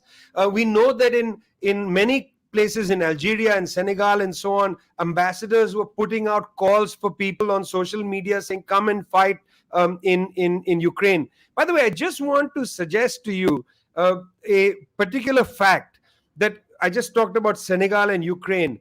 Both Senegal and Ukraine are signatories. They are one of some guy, only Rob 46 Russo, some countries leftist based in signed Canada. I was turned on to this sick individual, and I found this. Feminist Critique, thanks very much for the raid. I appreciate that. Bring it on in here, Raiders. I hope the stream went well today. Feminist Critique, thanks for joining us. Just watching this clip of Vijay Prashad. I'm talking to Rania Kalik on Breakthrough News, talking about Ukraine and Russia, providing some context around that. In about 20 minutes, I will be, because I know Feminist Critique, and by the way, I want to mention, I hope the chat yesterday with Luna Oy went very well. Luna Oy is a friend of the stream. We love Luna over here. And we will be watching, actually, later after we finish this video, or I don't know if we're going to have time to finish, but we will be watching Luna Oy's video about revolutionary Vietnamese women, which should be really cool, I think. So, thanks again for the raid. Welcome. I appreciate it. Wholesome raid. This is more the attitude to certain individuals who shall remain nameless. This is more the attitude that I like to see from raiding communities.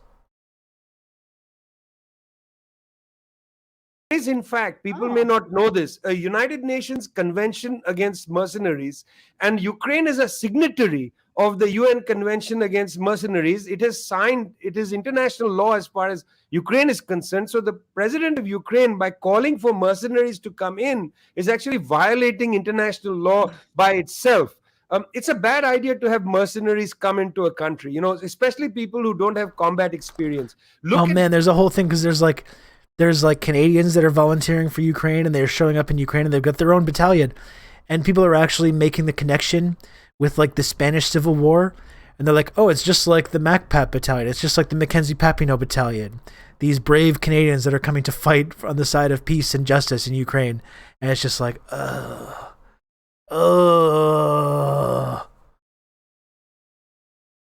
it's literally what no historical materialism does to a motherfucker. That's what it is.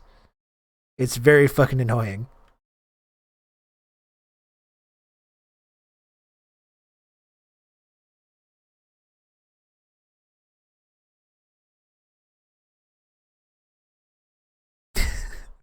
Very frustrating. Yeah.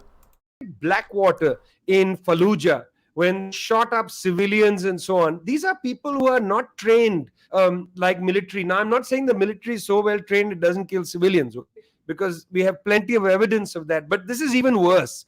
You have people who have no idea investigation, what to do no in a war zone coming in. And let me tell you, having been to one or two war zones myself, it is confusing. And I don't know how anybody manages their mental state there. Right. So this is a terrible idea. You know, it's just it's going to be really great when all these brave volunteers come back to our own communities after a couple years of training alongside their militia friends in Ukraine. When these brave volunteers come back to our own communities, when the Red Scare is even in full effect, even more fuller effect in a few years, and resources are running low and tensions are running high, it's going to be great to have all these folks come back and integrate back in our own communities, isn't it? Surely no troubling parallels or troubling signs there. That's definitely something that we should not be concerned about. Made for war crimes. And I know that 200 people have come from Croatia, most of them neo-Nazis. This is a terrible thing that's happening. Okay, so on the ground, you've got mercenaries coming in. And Poison, then in the air, you want to create a no-fly zone. This is very dangerous. Looking forward to the Ukraine war monuments in Canada. We don't have enough of that, so we got to have a couple more. Practice. The idea is that if one party has Poison, yeah, I couldn't agree more with domination that of the stance. Airspace. Hello, this is Israel over Palestine. If one party has dominance over the airspace, you create a no-fly zone, and then third party, fourth party countries patrol the no-fly zone to prevent that one power, Israel, from bombing the Palestinians. Wow, imagine this whole conflict is a gift to neo-Nazis. And I mean, that's another point that we got to keep making, though, Ian DJ Cooper. That's this whole fucking invasion. As much as Putin is talking about this denazification process, this whole invasion is a gift to these neo-Nazi groups. You know, I feel like they're just going to get stronger in this process and not less strong. Which is, if you were actually engaging in this denazification process, you would actually be weakening these movements and not strengthening them. And it seems like all that's happening is that these movements are being strengthened. And in fact, it's been completely whitewashed, and now the West is just openly talking about arming and funding these people. We're getting like war hero profiles of these freedom fighters, and they're not actually being harmed in any way. They're literally it's like a huge, massive recruitment tool for them.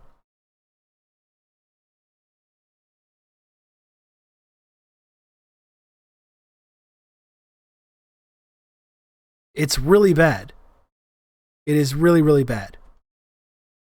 If there was a no-fly zone over Gaza, never going to happen. Never going to happen.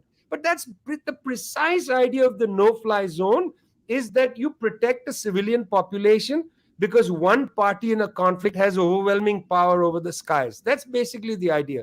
Well, in Libya, as I said, the West got a no-fly zone in UN Resolution 1973 and promptly violated it because they acted no longer to protect the civilians from the air in Benghazi and in, Ashtabia and other cities in the east. No.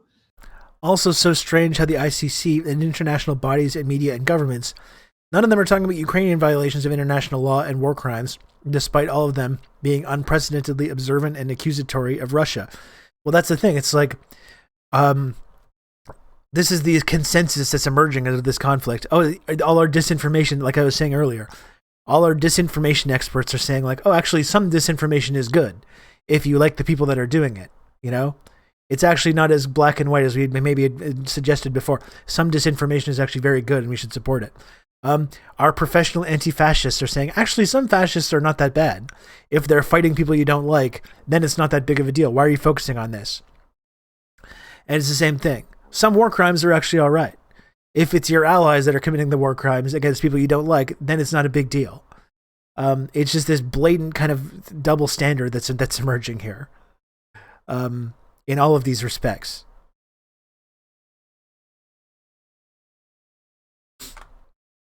They started operating as the air force of the rebels and started bombing Tripoli. That's against the no-fly zone. And that's precisely what the West does every time it gets a no-fly zone mandate. It exceeds it. That's a violation of the UN resolution. Nobody can hold them to account for it. That's why calling for a no-fly zone in Ukraine is very dangerous, because what it might mean, you have, British planes, French planes, US planes circling Ukraine, and they'll start bombing in Lugansk. They'll start bombing in Rostov, perhaps in Russia. I don't know. And this sets up a nuclear problem, because now you have major nuclear. Gaddafi didn't have nuclear weapons. He gave up nuclear weapons in a deal with the West. And so then they recognized his government. Don't make a deal with the West. Allowed oil trading to take place. If Gaddafi had nuclear weapons, you wouldn't dare to bomb Tripoli, And just one more point about that. The African Union sent a body to negotiate a ceasefire in Libya during the conflict. Actually, they wanted to go before the conflict. They were prevented. During the conflict, they arrived in Tripoli, talked to Mr. Gaddafi. Mr. Gaddafi said, let's do a ceasefire. Let's end this war. Great. Then the group went to Benghazi. They met Mahmoud Jibril and others. They said, what about a ceasefire? And, the rebels said, no ceasefire. And do you know why? Because why should they have a ceasefire when the West is bombing Tripoli and the fall of Gaddafi was imminent? They were not going to have they wanted to win. They were basically they thought they would come to power in Tripoli on the wings of a F-16. As it turned out, of course, the F-16s just destroyed Libya. But that's the fantasy, and so no-fly zone by itself, it sounds like a reasonable thing, but the practice of no-fly zones, it's not instructive. It's very dangerous as a concept. It's not a peace concept. It's a war concept. The stuff about Ukraine having nukes and whether they should have given them up, I mean, the simple answer is no, because that seems to be the one deterrent that can keep your country from being invaded by any stronger military. I think it's not quite as cut and dry in Ukraine, because correct me if I'm wrong. I could be wrong about this. My understanding, though, is that it's not that Ukraine had nukes, but that the Soviet Union had nukes that were parked in Ukraine, that after the independence movement in Ukraine, these nukes were moved out of there. That is, I think, more of a reflection of how that really played out. Someone could correct me on that. Maybe I'm mistaken. But it's not a case like Libya where it's like you made a deal to give up your nukes. That was not quite the same situation. Which then ultimately led to Libya's invasion and Gaddafi's murder. I just don't trust the American regime to regime change goals to not move in some new nukes. Well, didn't Zelensky said a few weeks ago before the conflict started, we got to start talking about getting nuclear weapons. And that was like one of the red lines that Russia was like, no, you aren't going to talk about that. Right? Ukraine never had the infrastructure to handle the nukes. That is my understanding of that situation. It's not quite the same thing as like Libya.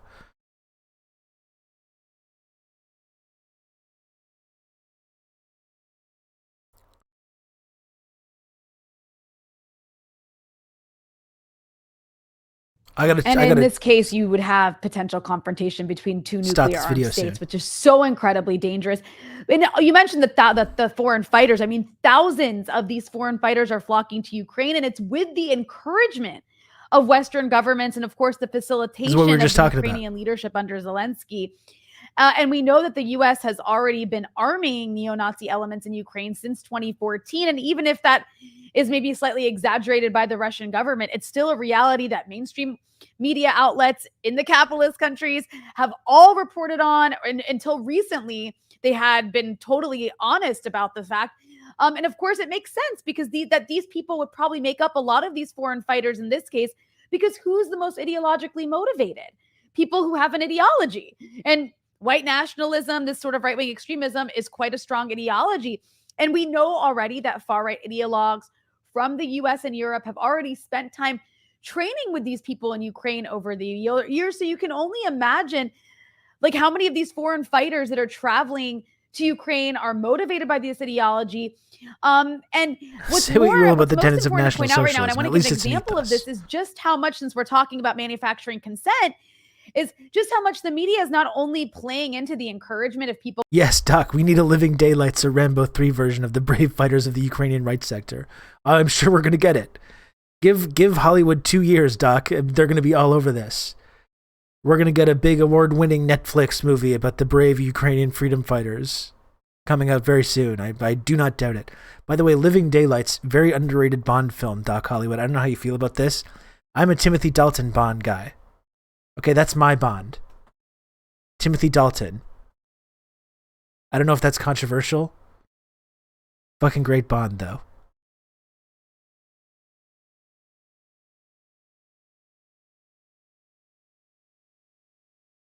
Libya was a funny one, really. Blair mediated at the start of the WOT between them and the US, even went so far as the UK is using them as a torture transit site to various Middle East countries. Yeah.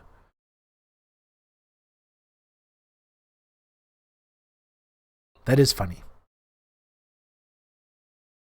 Dalton should have done at least 2-3 more Bond movies.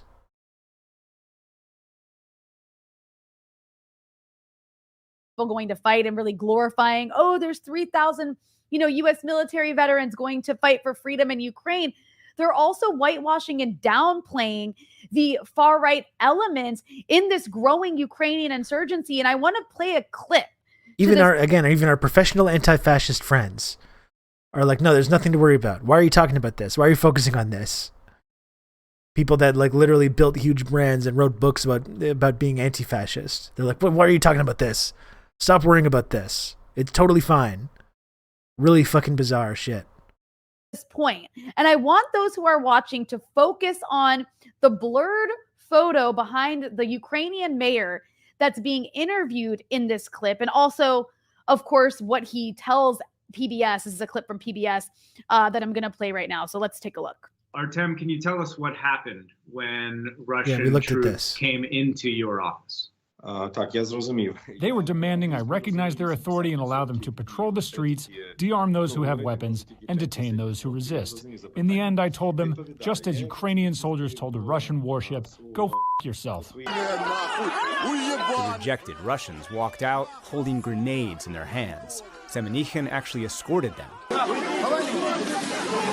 and made sure they drove away. And do you fear that they'll come back and either occupy or try and destroy the city? Yes, of course we are concerned, and this concern is not groundless. Here's the question. I don't know if this is even worth talking about, but did PBS blur this, or was this the Zoom blur background? It seems like PBS blurred it because the way that it doesn't move around his head like it would on Zoom. Right?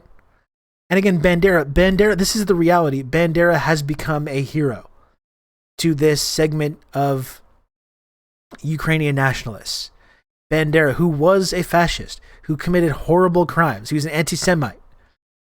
He's become a national hero in Ukraine, in this modern Ukraine. Like, that is not good.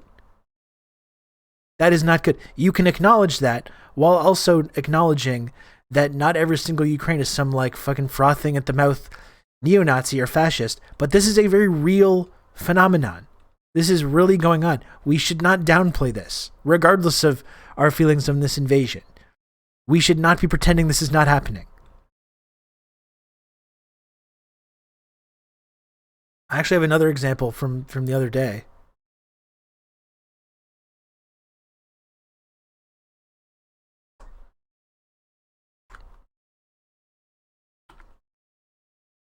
Here's members of Kiev City Council singing "Our Father is Bandera" after renaming the World War II hero Nikolai Kunetsov Street into Oles Babi Street, the Nazi collaborator, anti-Semite, and Holocaust perpetrator. Bandera is the leader of OUN that murdered tens of thousands of Poles and Jews.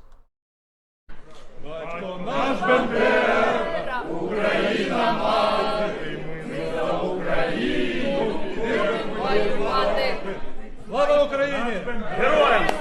Слава нації! Смерть ворогам! Україна! Понад усе! Very real phenomenon. We should not be pretending this is not happening.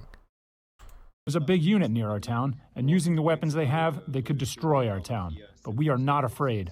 We are ready to fight till the end, till the victorious end, to defeat these Russian cockroaches. After the Russians left, he rallied his troops, civilians, ready to resist. All of our cities are like this. All of Interviewing the guy who has Ukrainian Hitler hanging on the wall. We have weapons in our hands, we have armed up, and we are ready to kill occupiers. And thanks to the United States of America for supporting Ukraine with weapons. Great. So, but it's a conspiracy theory that the West is arming these neo-Nazis, though.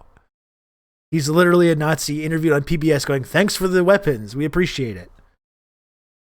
But pointing that out and saying I am against that is a tanky conspiracy theory. Because there's, if you notice, like I said, if you pay attention, there's an image, a very well-known image of Stepan Bandera behind him. It's behind that mayor who just called Russians cockroaches, by the way, which also is language that should raise eyebrows if you're interviewing the mayor. But this man calls Russian cockroaches, and behind him is a very distinct, though blurred out, image of this Ukrainian Nazi, this man who collaborated, this Ukrainian nationalist who during World War II collaborated with the Nazis to kill Jews and Polish people. And that's really important because, you know, if PBS had just Googled this man's name, and I want to show this, if they had just Googled this man's name, they would have seen this article. Let me just make sure you can see the article that I have up right now. They would have seen this article. Local Jews in shock after Ukrainian city of Konotop elects neo-Nazi mayor. And this article goes on to state that this mayor is from the Svoboda party. I'm sure they did Google this guy. Party that has neo-Nazi this is the thing. I am sure that they did, in fact, Google this guy and know exactly who he was. About why they're concerned that he's become the mayor and the kinds of things he said, Heil Hitler, whatnot. Anyways, the point is, this is a clear attempt at either ignorance, pure ignorance, because maybe the PBS and the reporters are just so enamored with the Ukrainians right now and are horrified about what Russia's doing, or, you know, that's at best. At worst, this is purely propagandistic whitewashing. Not a Nazi, it's a social nationalist. Not a national socialist. Oh, who is good. Far right. So I just bring all that up to say that this is just one example among many. For those who have been perusing Twitter, have seen people pointing out lots of examples in the mainstream press of trying to hide or whitewash or cover up the right-wing elements here. So I guess, you know, VJ, what do you have to say to this? And what do you think is the danger of having leave it at a this after the training VJ's ground answer for people here. from the global far right to go fight and possibly get paid to fight in a war in Europe? You know, in 2003, United States prosecuted an illegal war. It's illegal, again, not because I'm saying so, but Kofi Annan, UN Secretary General, told BBC News that it was illegal in 2004, a year later. US conducts an illegal war in Iraq in 2003. I remember well, within months, an insurgency breaks out in Iraq. It took a little while for various groups to, recover themselves. Different from Ukraine, the insurgency has been going on essentially since 2014. So they're well prepared. In Iraq, they were not prepared. They have been prepared. They started an insurgency. U.S. government called them terrorists, by the way, and not freedom fighters or whatever, which is what I think they're calling them now in Ukraine. Fighting for their country and so on. They call them terrorists. Well, okay. And then Iraq becomes a new training ground for all kinds of global jihadists. Zarqawi, for instance, comes from the province of Zarqa in Jordan.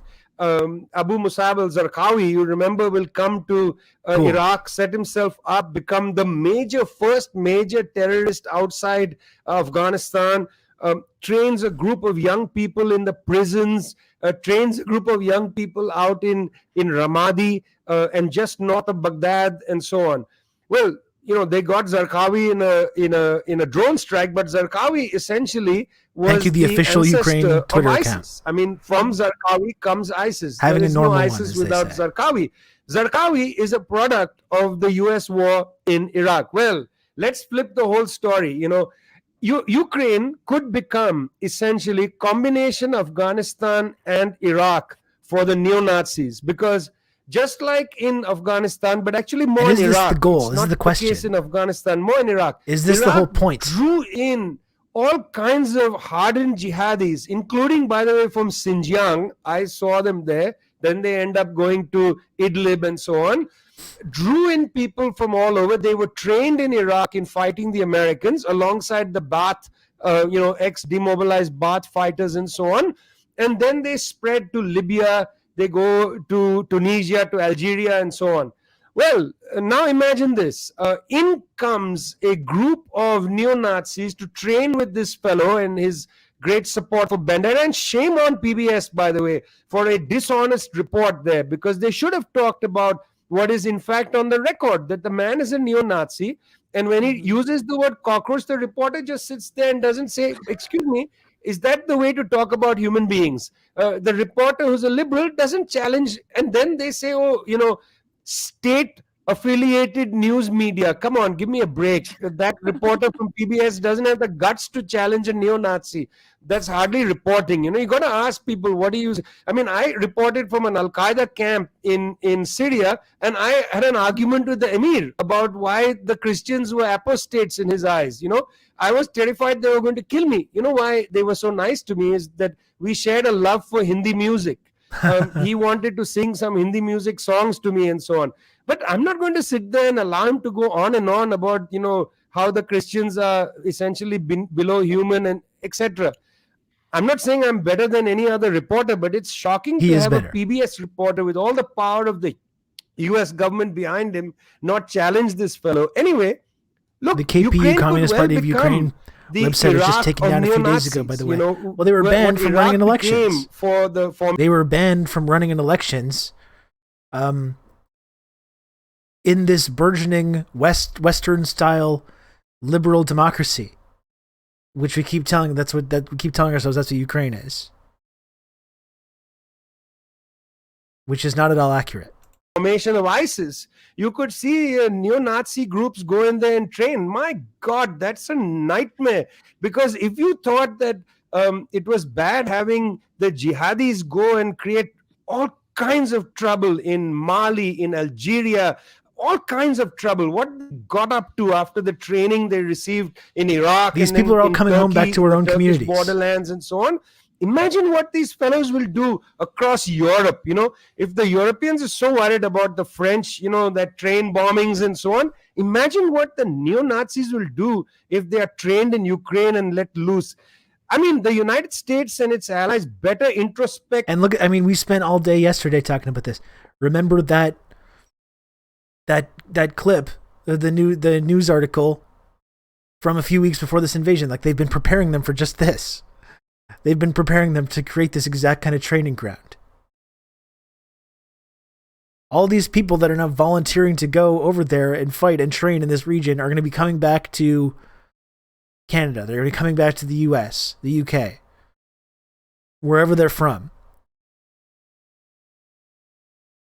Share a link to the video, yes. And I got to stop this now, soon. And we need to put it on the record now. In 10 years, I don't want to hear them say, oh, we think this through. Seriously, if you say that in 10 years, please, somebody, please, I beg you, archive this clip. I am saying it today. Today is the 8th of March, International Working Women's Day 2022.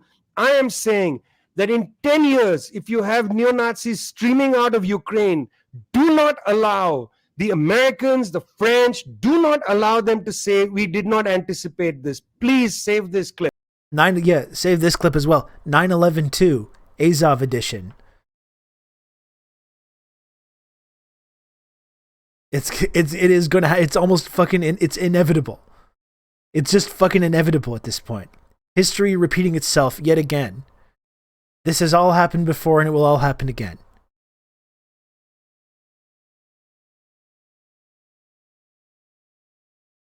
And yeah, like VJ's saying, don't let them say like, what? How did this? They're going to go, when 9/11/2 Azov edition, American Gladio happens.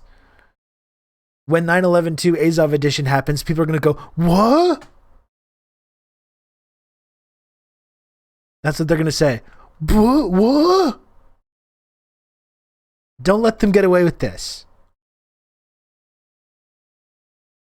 I mean, weren't Azov saying that they caused this war as part of their strategy? They're on record saying this.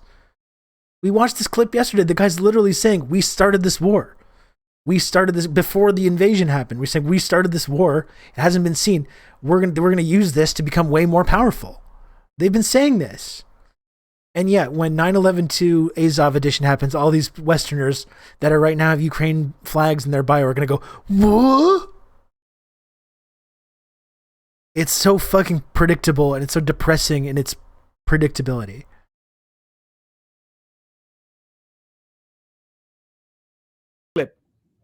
Yes. No. Okay. We're going to have to call it there for this video. That was great, though. Always appreciate hearing from my personal friend, VJ Prashad. That was great. Let's switch gears here. Again, it's International Women's Day. Everyone knows that I'm a big time women respecter over here. Everyone knows this about me. So I'd like to take a pause. Maybe we can watch the rest of this breakthrough news video tomorrow or another time. And right now I'm going to change gears and we're going to watch Luna Oi's video on the revolutionary women warriors of Vietnam. What do we think about that? What do we think about that, folks? Luna Oi, friend of the stream. We love Luna. She was just on Feminist Critique last night.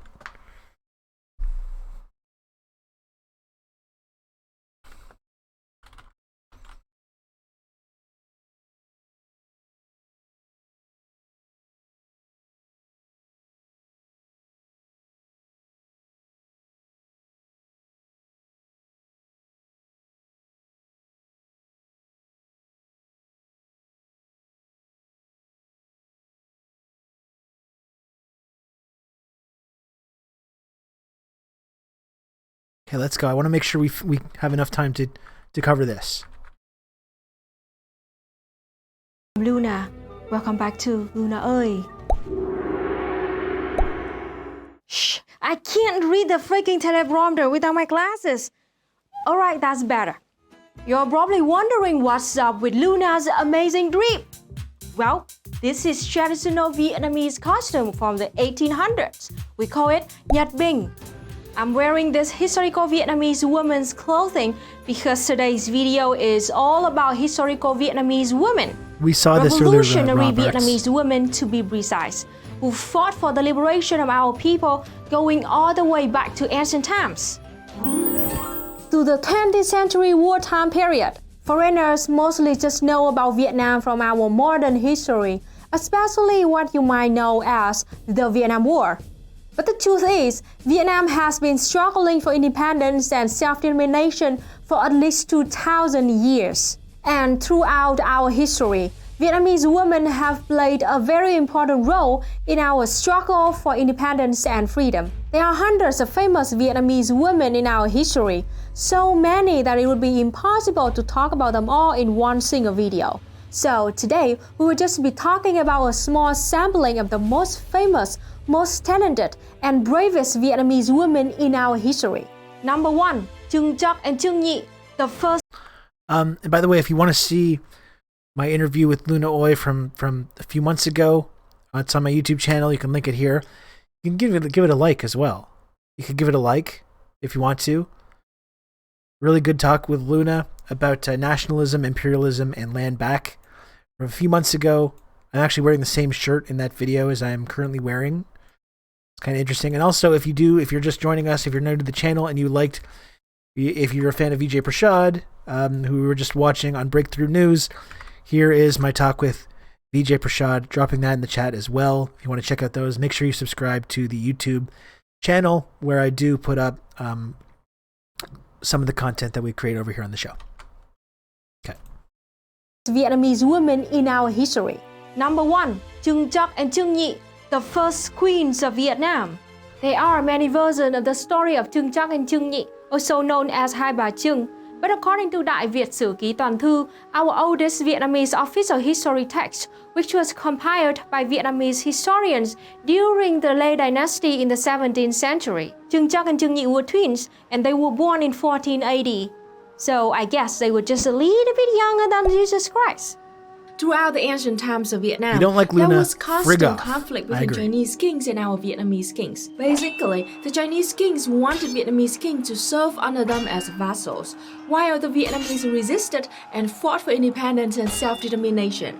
Trưng Trắc was the older sister and Trưng Nhị was the That's younger. why it's called Same Shirt They were Rob, born aka in a Robbie One military Shirt. family in Mê Linh Correct. district near Hanoi today. Their father was a lạc tướng, a kind of high-ranking general who served as a military chief who was resisting the domination of the Chinese Han dynasty. When Trưng Trắc was 19 years old, she married Thi Sac, the son of another lạc tướng general, the military chief of a different Vietnamese district, which was also loyal to Vietnamese people.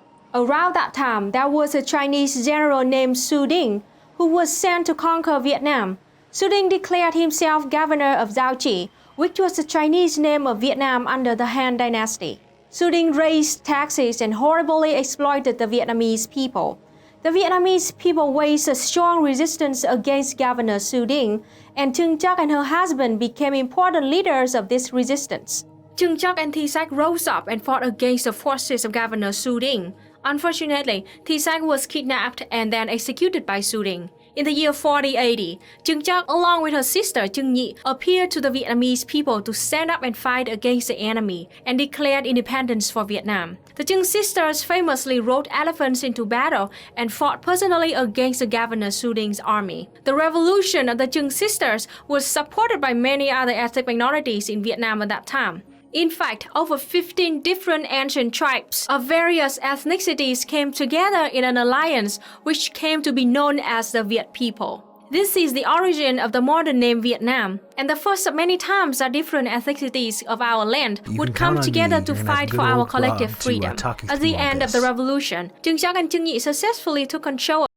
Thanks, Ragdijin, for the gifted sub. I really appreciate that. First gifted sub in the channel. Hell yeah. I really appreciate that. Thank you. Of 65 districts and cities of Vietnam, and the two sisters became the first female rulers of Vietnam.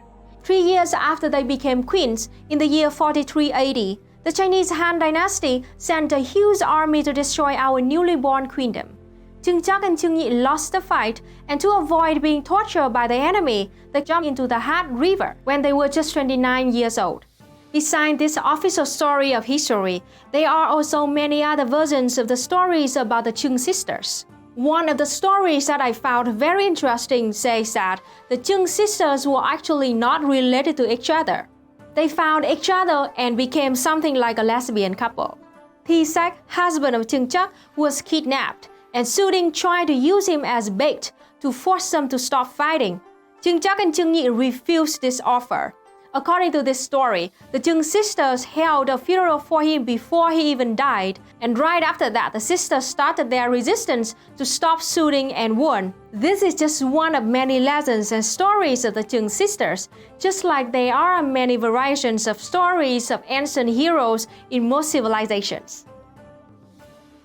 Number 2, Lê Chân, the greatest general under the Trưng sisters. Lê Chân was born in Quảng Ninh, a province in North Vietnam. In the year 2080, Lê Chân was famous for being a very beautiful woman. Su Ding, the governor of the Chinese Han dynasty, who fought the Trưng sisters, wanted Lê Chân to become his concubine. When she refused him, Su Ding killed her whole family. Lê Chân then escaped and ran away towards the south. She stopped at Hải Phòng, a province in northern Vietnam, and decided to stay and start building a new village as a base of operations on empty land. First, she invited villagers to live there. Then she raised an army to protect the new village. Lê Chân was also very famous for having a very well-trained navy. In the year 40, when Lê Chân was about 20 years old, she heard about the resistance of the Chung sisters, and she immediately joined and became one of their most talented generals. After the death of the Chung sisters, Lê Chân tried to recruit more soldiers and appeal to more Vietnamese people to join her army to keep on fighting. But sadly, after the fierce fight with the enemy of the Giáp Dậu mountain, when the enemy tried to capture her alive, she jumped off the cliff. She was 23 when she died. Number 3, Bà Triệu, another famous female general of ancient Vietnam. Bà Triệu means Miss Triệu in Vietnamese. Her full name is Triệu Thị Trinh. She was born in the year 226 AD in the mountains in my home province of Thanh Hóa. Yay! When Bà Triệu was born, Vietnam was once again under the control of the Chinese, this time under the Wu dynasty. When Bà Triệu was a little girl, her father asked her about her dream for the future, and Bà Triệu said, "When I grow up, I want to go fight the enemy like Trưng Trắc and Trưng Nhị."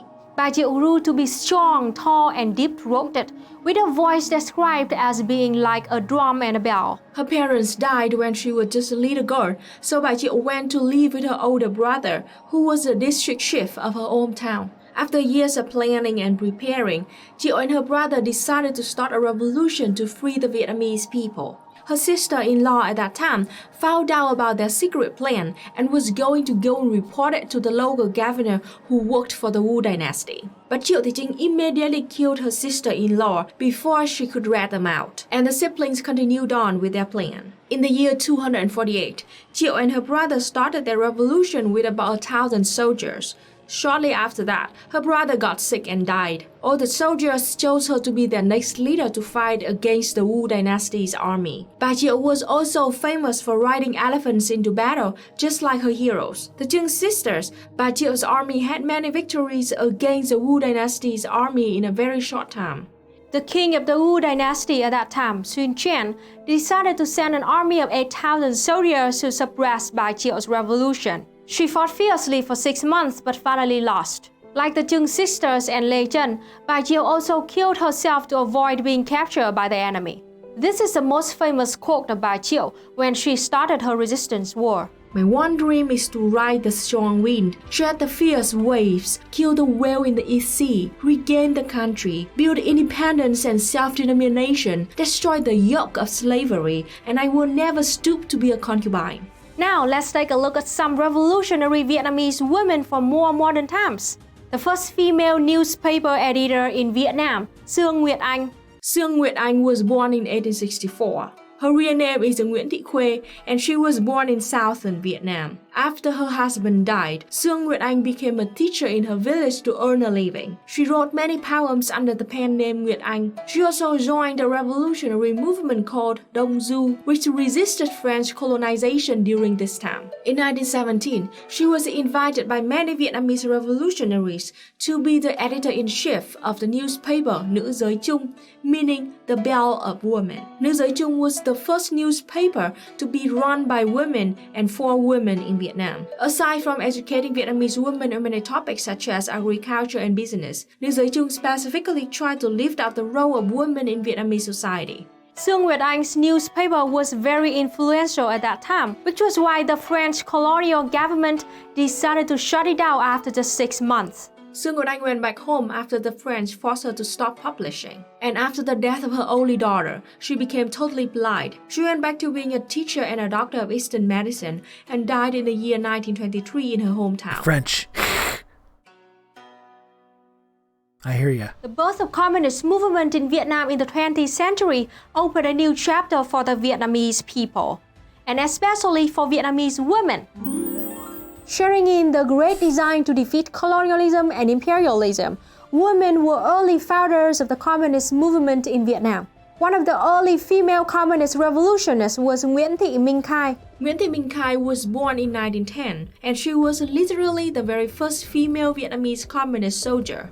In 1926, Nguyễn Thị Minh Khai joined the Communist Workers' Movement in her hometown, and that's when she officially became the first communist fighter in Vietnamese history, battling covertly against the French. So She cool. was a founding member of the Communist Party of Vietnam, joining as soon as it was established in 1930. She was a party cadre leader and was directly mentored by Ho Chi Minh, becoming known as one of his most talented students. Nguyễn Thị Minh Khai was sent to the USSR to study Marxism-Leninism, and in 1935, she was the youngest delegate to the 7th World Congress of the Communist International held in Moscow. In the 40s, she gave her most famous speech where she said, "We, the female peasants and workers in the colonial and semi-colonial regions in the East, who suffer hundreds of times more than our Western European comrades, have finally entered the path of revolutionary struggle."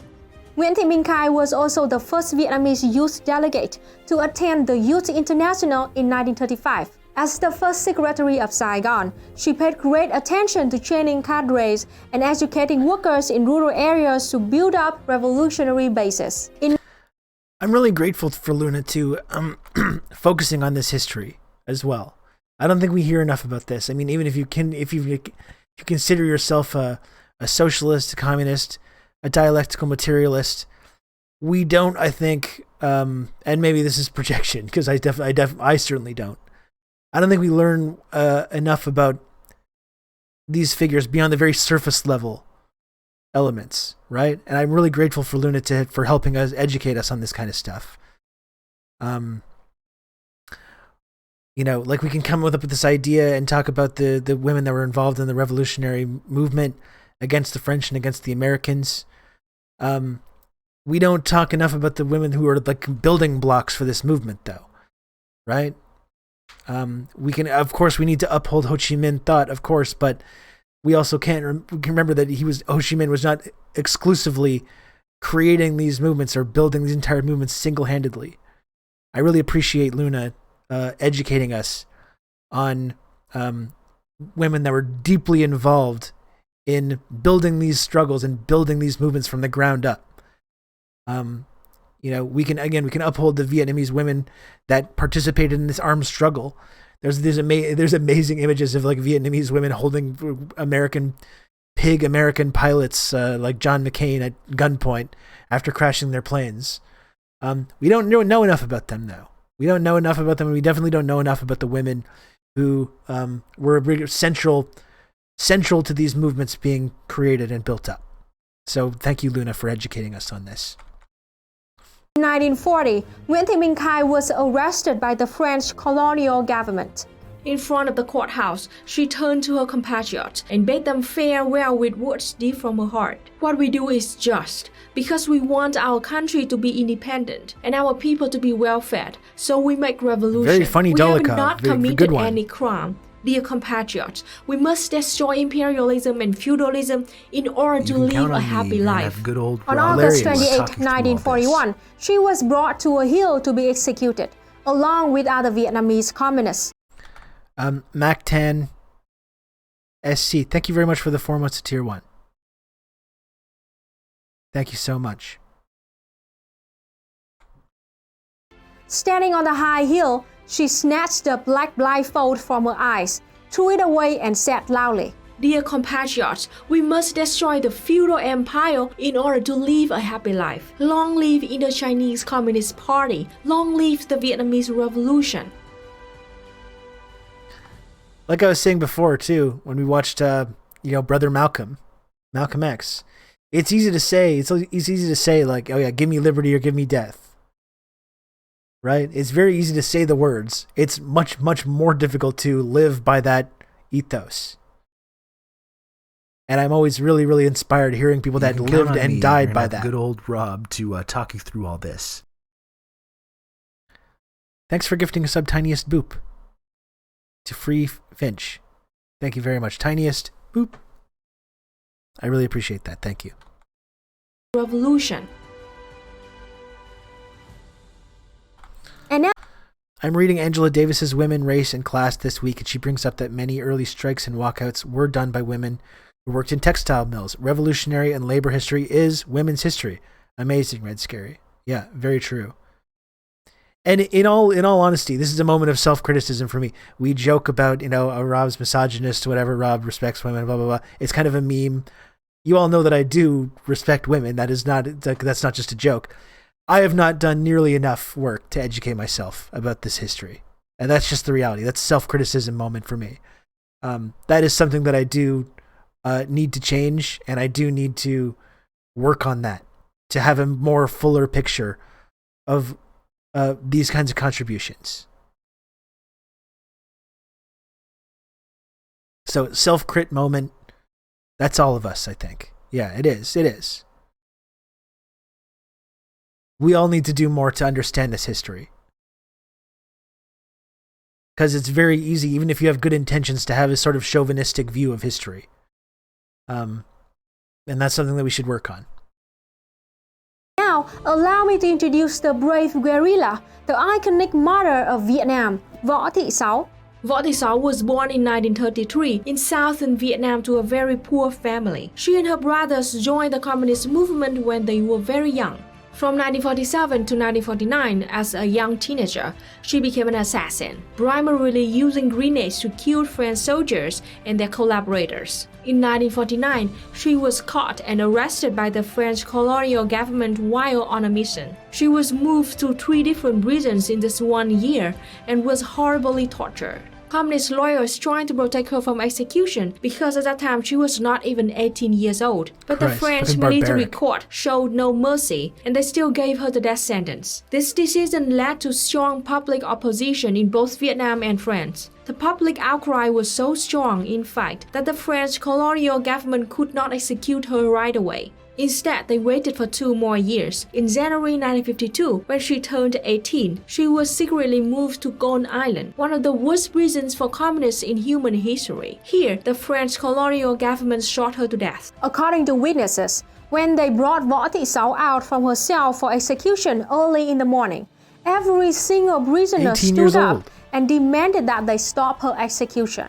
They screamed, "Protest against the shooting of Võ Thị Sáu! Protest, protest! Down with the French colonialists!" The Vietnamese comprador who served as a warden of Gold Island prison panicked, and he ordered all the prison cells and cages to be strictly locked down. During her entire walk to the place of execution, witnesses said, Võ Thị Sáu never showed fear and never begged for her life. When the enemy covered her eyes with a piece of black fabric, she demanded them to take it off. She looked them dead in their eyes and sang the song Vietnamese Soldiers. The first volley of shots did not kill her, and the severely injured Võ Thị Sáu continued looking her executors in the eyes and kept singing that song. The colonial soldiers were so scared that they ceased fire. The warden saw this and screamed out orders for the soldiers to keep shooting until she finally died.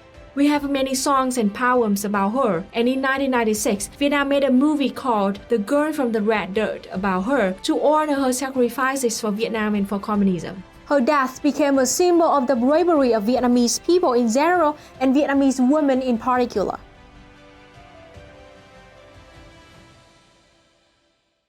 Next, let's talk about the only female battlefield general of Vietnam in the 20th century. Nguyễn Thị Định was born in 1920 in a farming family in Bến Tre province in the south of Vietnam. She joined the Communist Party when she was 18 years old. In 1945, she joined the Standing Committee of the Bến Tre Provincial Communist Party Committee and started training villagers in guerrilla tactics and political theory.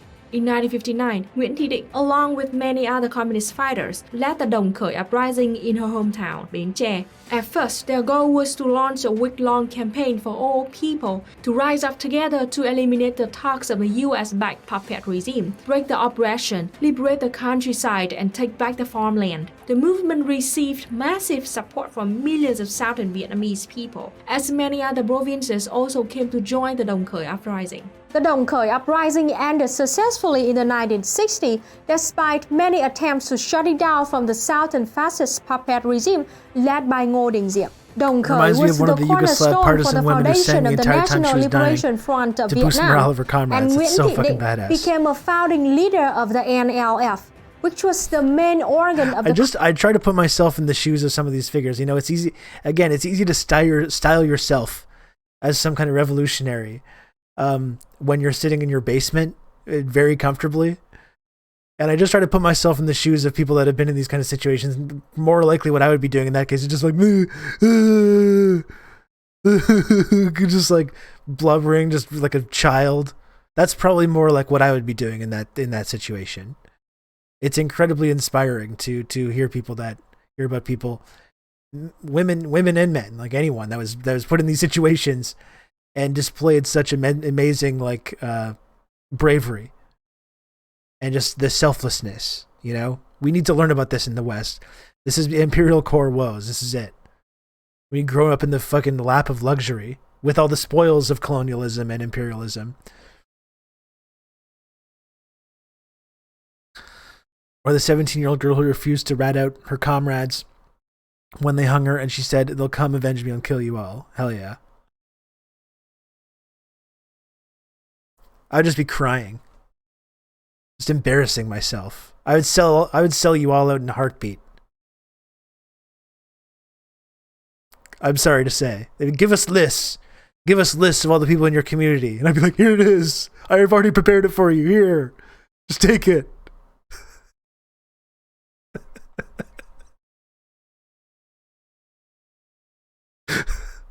I already have it.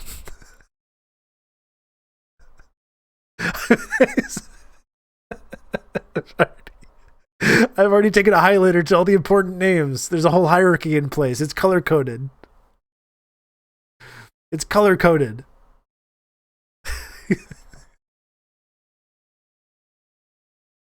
Thank you, Frezzo.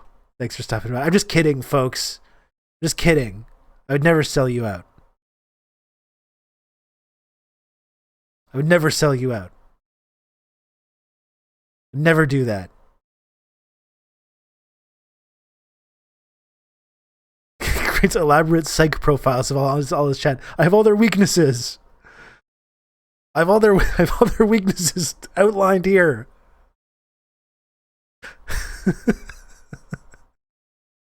Okay, I gotta continue this video.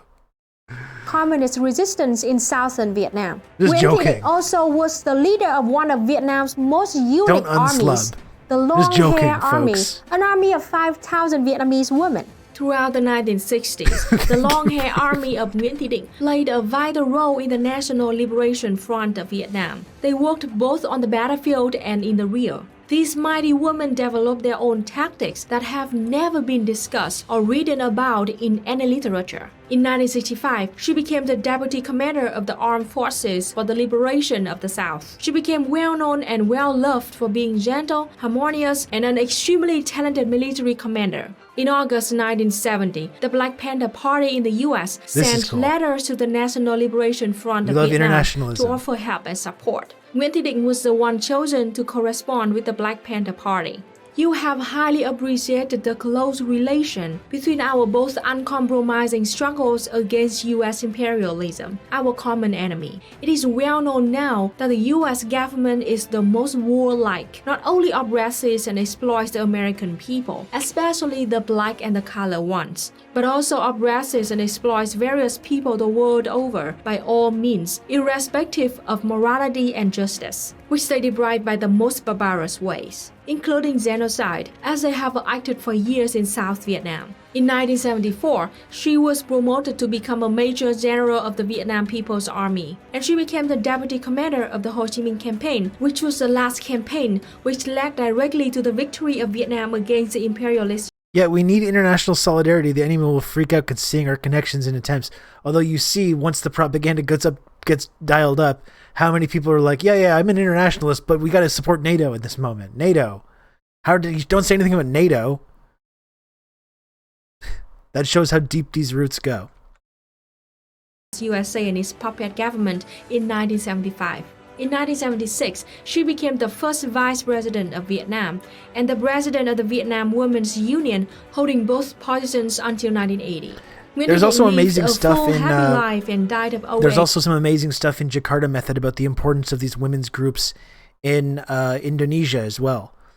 In the post-colonial, very socialist-leaning years in Indonesia, prior to the military coup, the U.S.-backed military coup that killed millions, women were a central part of this. prior to the military coup that killed, millions of leftists and trade unionists and socialists and communists and all these different folks.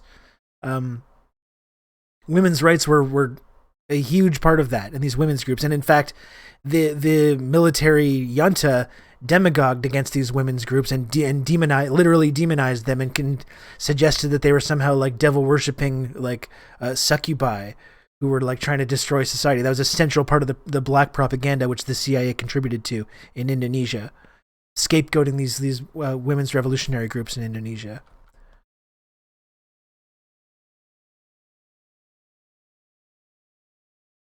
Very interesting history there as well, though. In Ho Chi Minh City in 1992.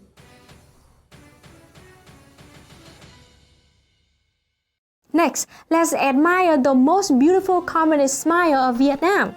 Võ Thị Thắng was born in 1945 in Long An in the south of Vietnam. She joined the National Front of the Liberation of South Vietnam when she was just 16 years old. 1 year later, she was sent to Saigon to work as a secret agent leading the youth and student movement there. A few years later, in 1968, she was arrested on a mission by the US-backed puppet regime in South Vietnam. During her trial, when she was sentenced to 20 years of hard labor by the puppet government, she answered them with a smile. "Will your government survive for 20 years to keep me imprisoned?" Her smile was captured by a Japanese journalist, and this picture of the victory smile became famous all over the world. Even after 6 years of torment and torture, Võ Thị Thắng never succumbed to the violence of the enemy. Despite extremely difficult circumstances, she used prison as an environment to practice and test her dignity, her will, and her loyalty to communist struggle.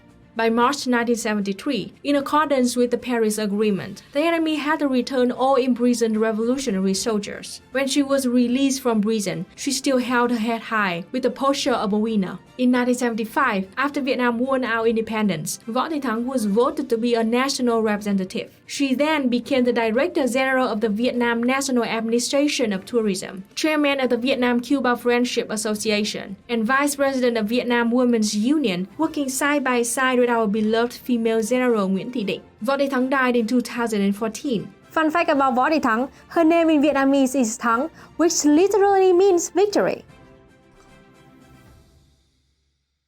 Last but certainly not least, let's take a look at one of the main ethnic minority women who also joined the Communist Party of Vietnam and the struggle against colonialism and imperialism. Ethnic minorities played a very important part in the victory of Vietnam against the US. So let's take a look at one heroic female communist soldier who was also an ethnic minority. The legendary chef of the mountainous area, Y Buông. Y Buông belongs to the Se Đăng ethnic minority in southern Vietnam. Today, there are about 170,000 Se Đăng people in Vietnam. The Se Đăng are part of the Dega group of ethnic minorities. A quick side note about the Dega peoples.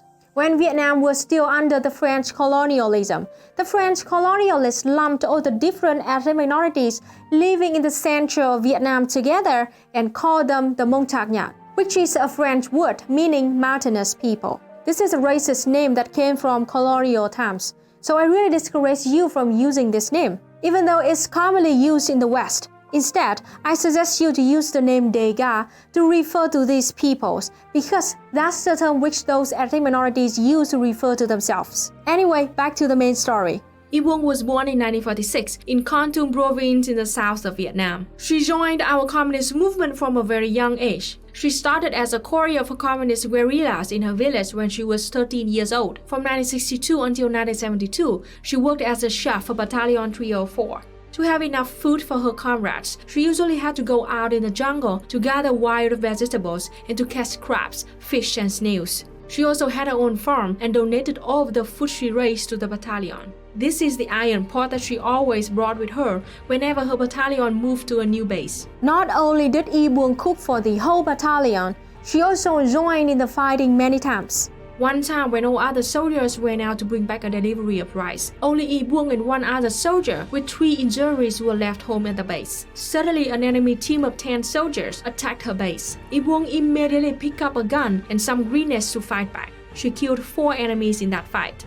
Another time, the enemy used anti-aircraft guns to attack her battalion's base at lunchtime. Instead of running to the safety of a nearby bomb-proof bunker, she bravely used her body to cover the battalion's rice pot to try to protect it. After the attack, both Yi-bung and the rice pot were buried under the dirt, and her comrades had to dig her out. When she was asked why she risked her life to protect a pot, she answered, "If I died, there are still other people to cook for you. But if the rice pot was destroyed, you would not have anything to eat. I care about you, my brothers and sisters, very much." Yi-bung was severely injured in this attack, but luckily she survived and had a happy life after the war.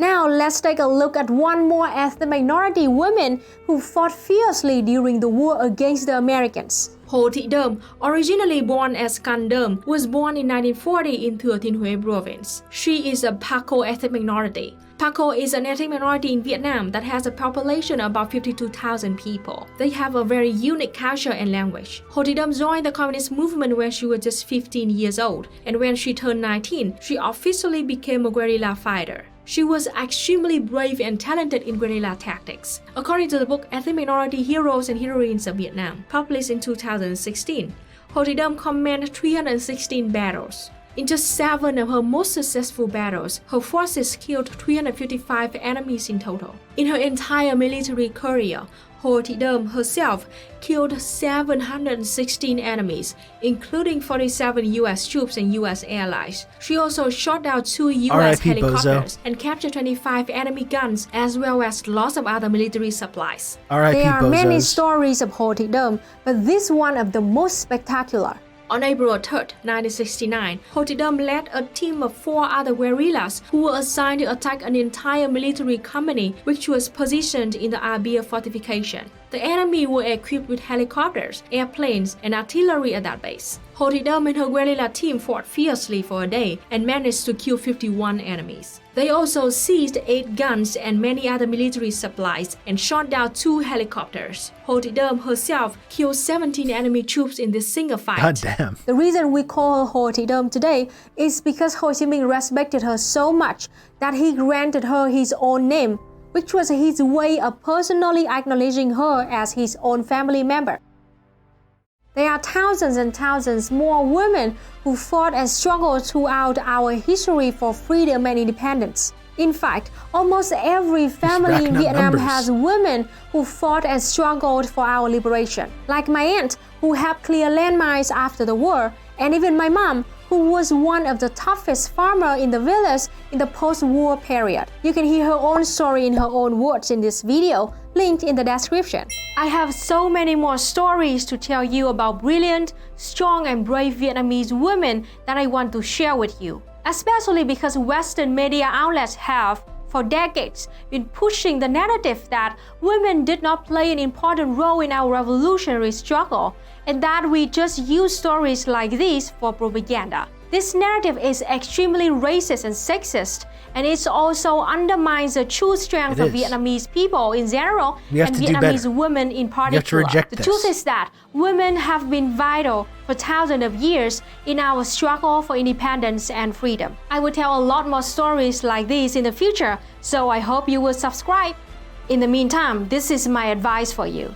Do not mess with Vietnamese women. Okay, see you next time. Bye!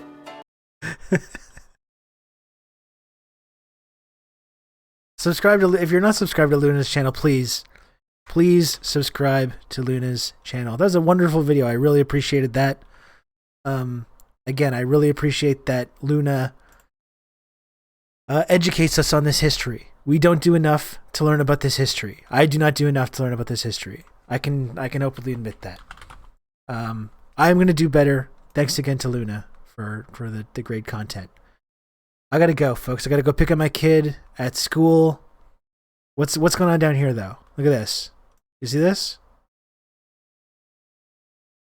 What's that? It's so close. It's so close, folks. That's sub goal, right? I have to go. Not subscribing means I'm leaving my kid. He's waiting for me at school right now. He's waiting for me at school right now. You can count on me. You're gonna have good old Rob to talk you through all this. And you're okay with that, I guess. You're okay with that. Thank you, Lieutenant Snitz. Thank you, Lieutenant Snitz. I appreciate that. It's raining, Rob's kid is standing out there freezing, and it's raining. And you just don't care. You just don't care about it. Unbelievable.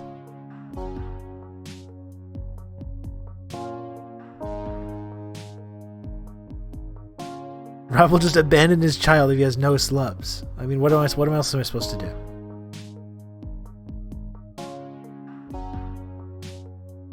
I'm gonna force him to get a job. He's gonna become a chimney sweep. His tiny little hands and arms can get in those chimneys, clear out all the gunk in there.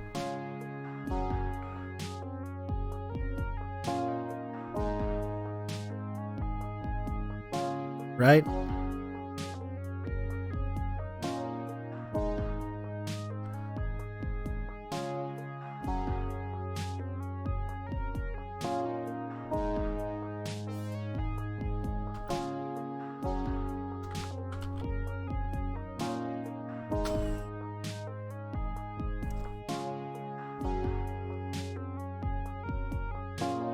So, once again, folks, I'll remind you, I will be back tomorrow, 10 a.m.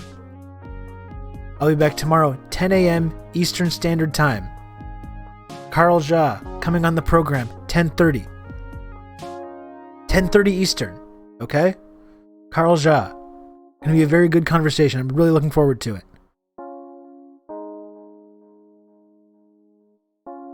Don't miss it.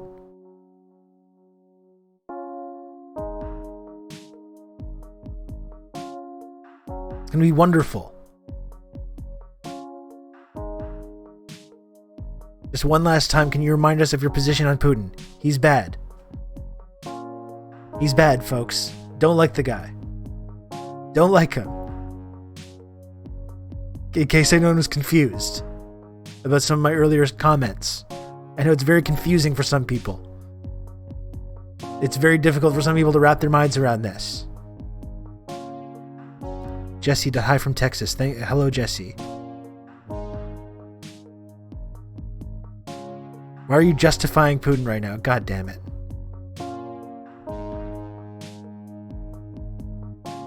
Take care, everyone.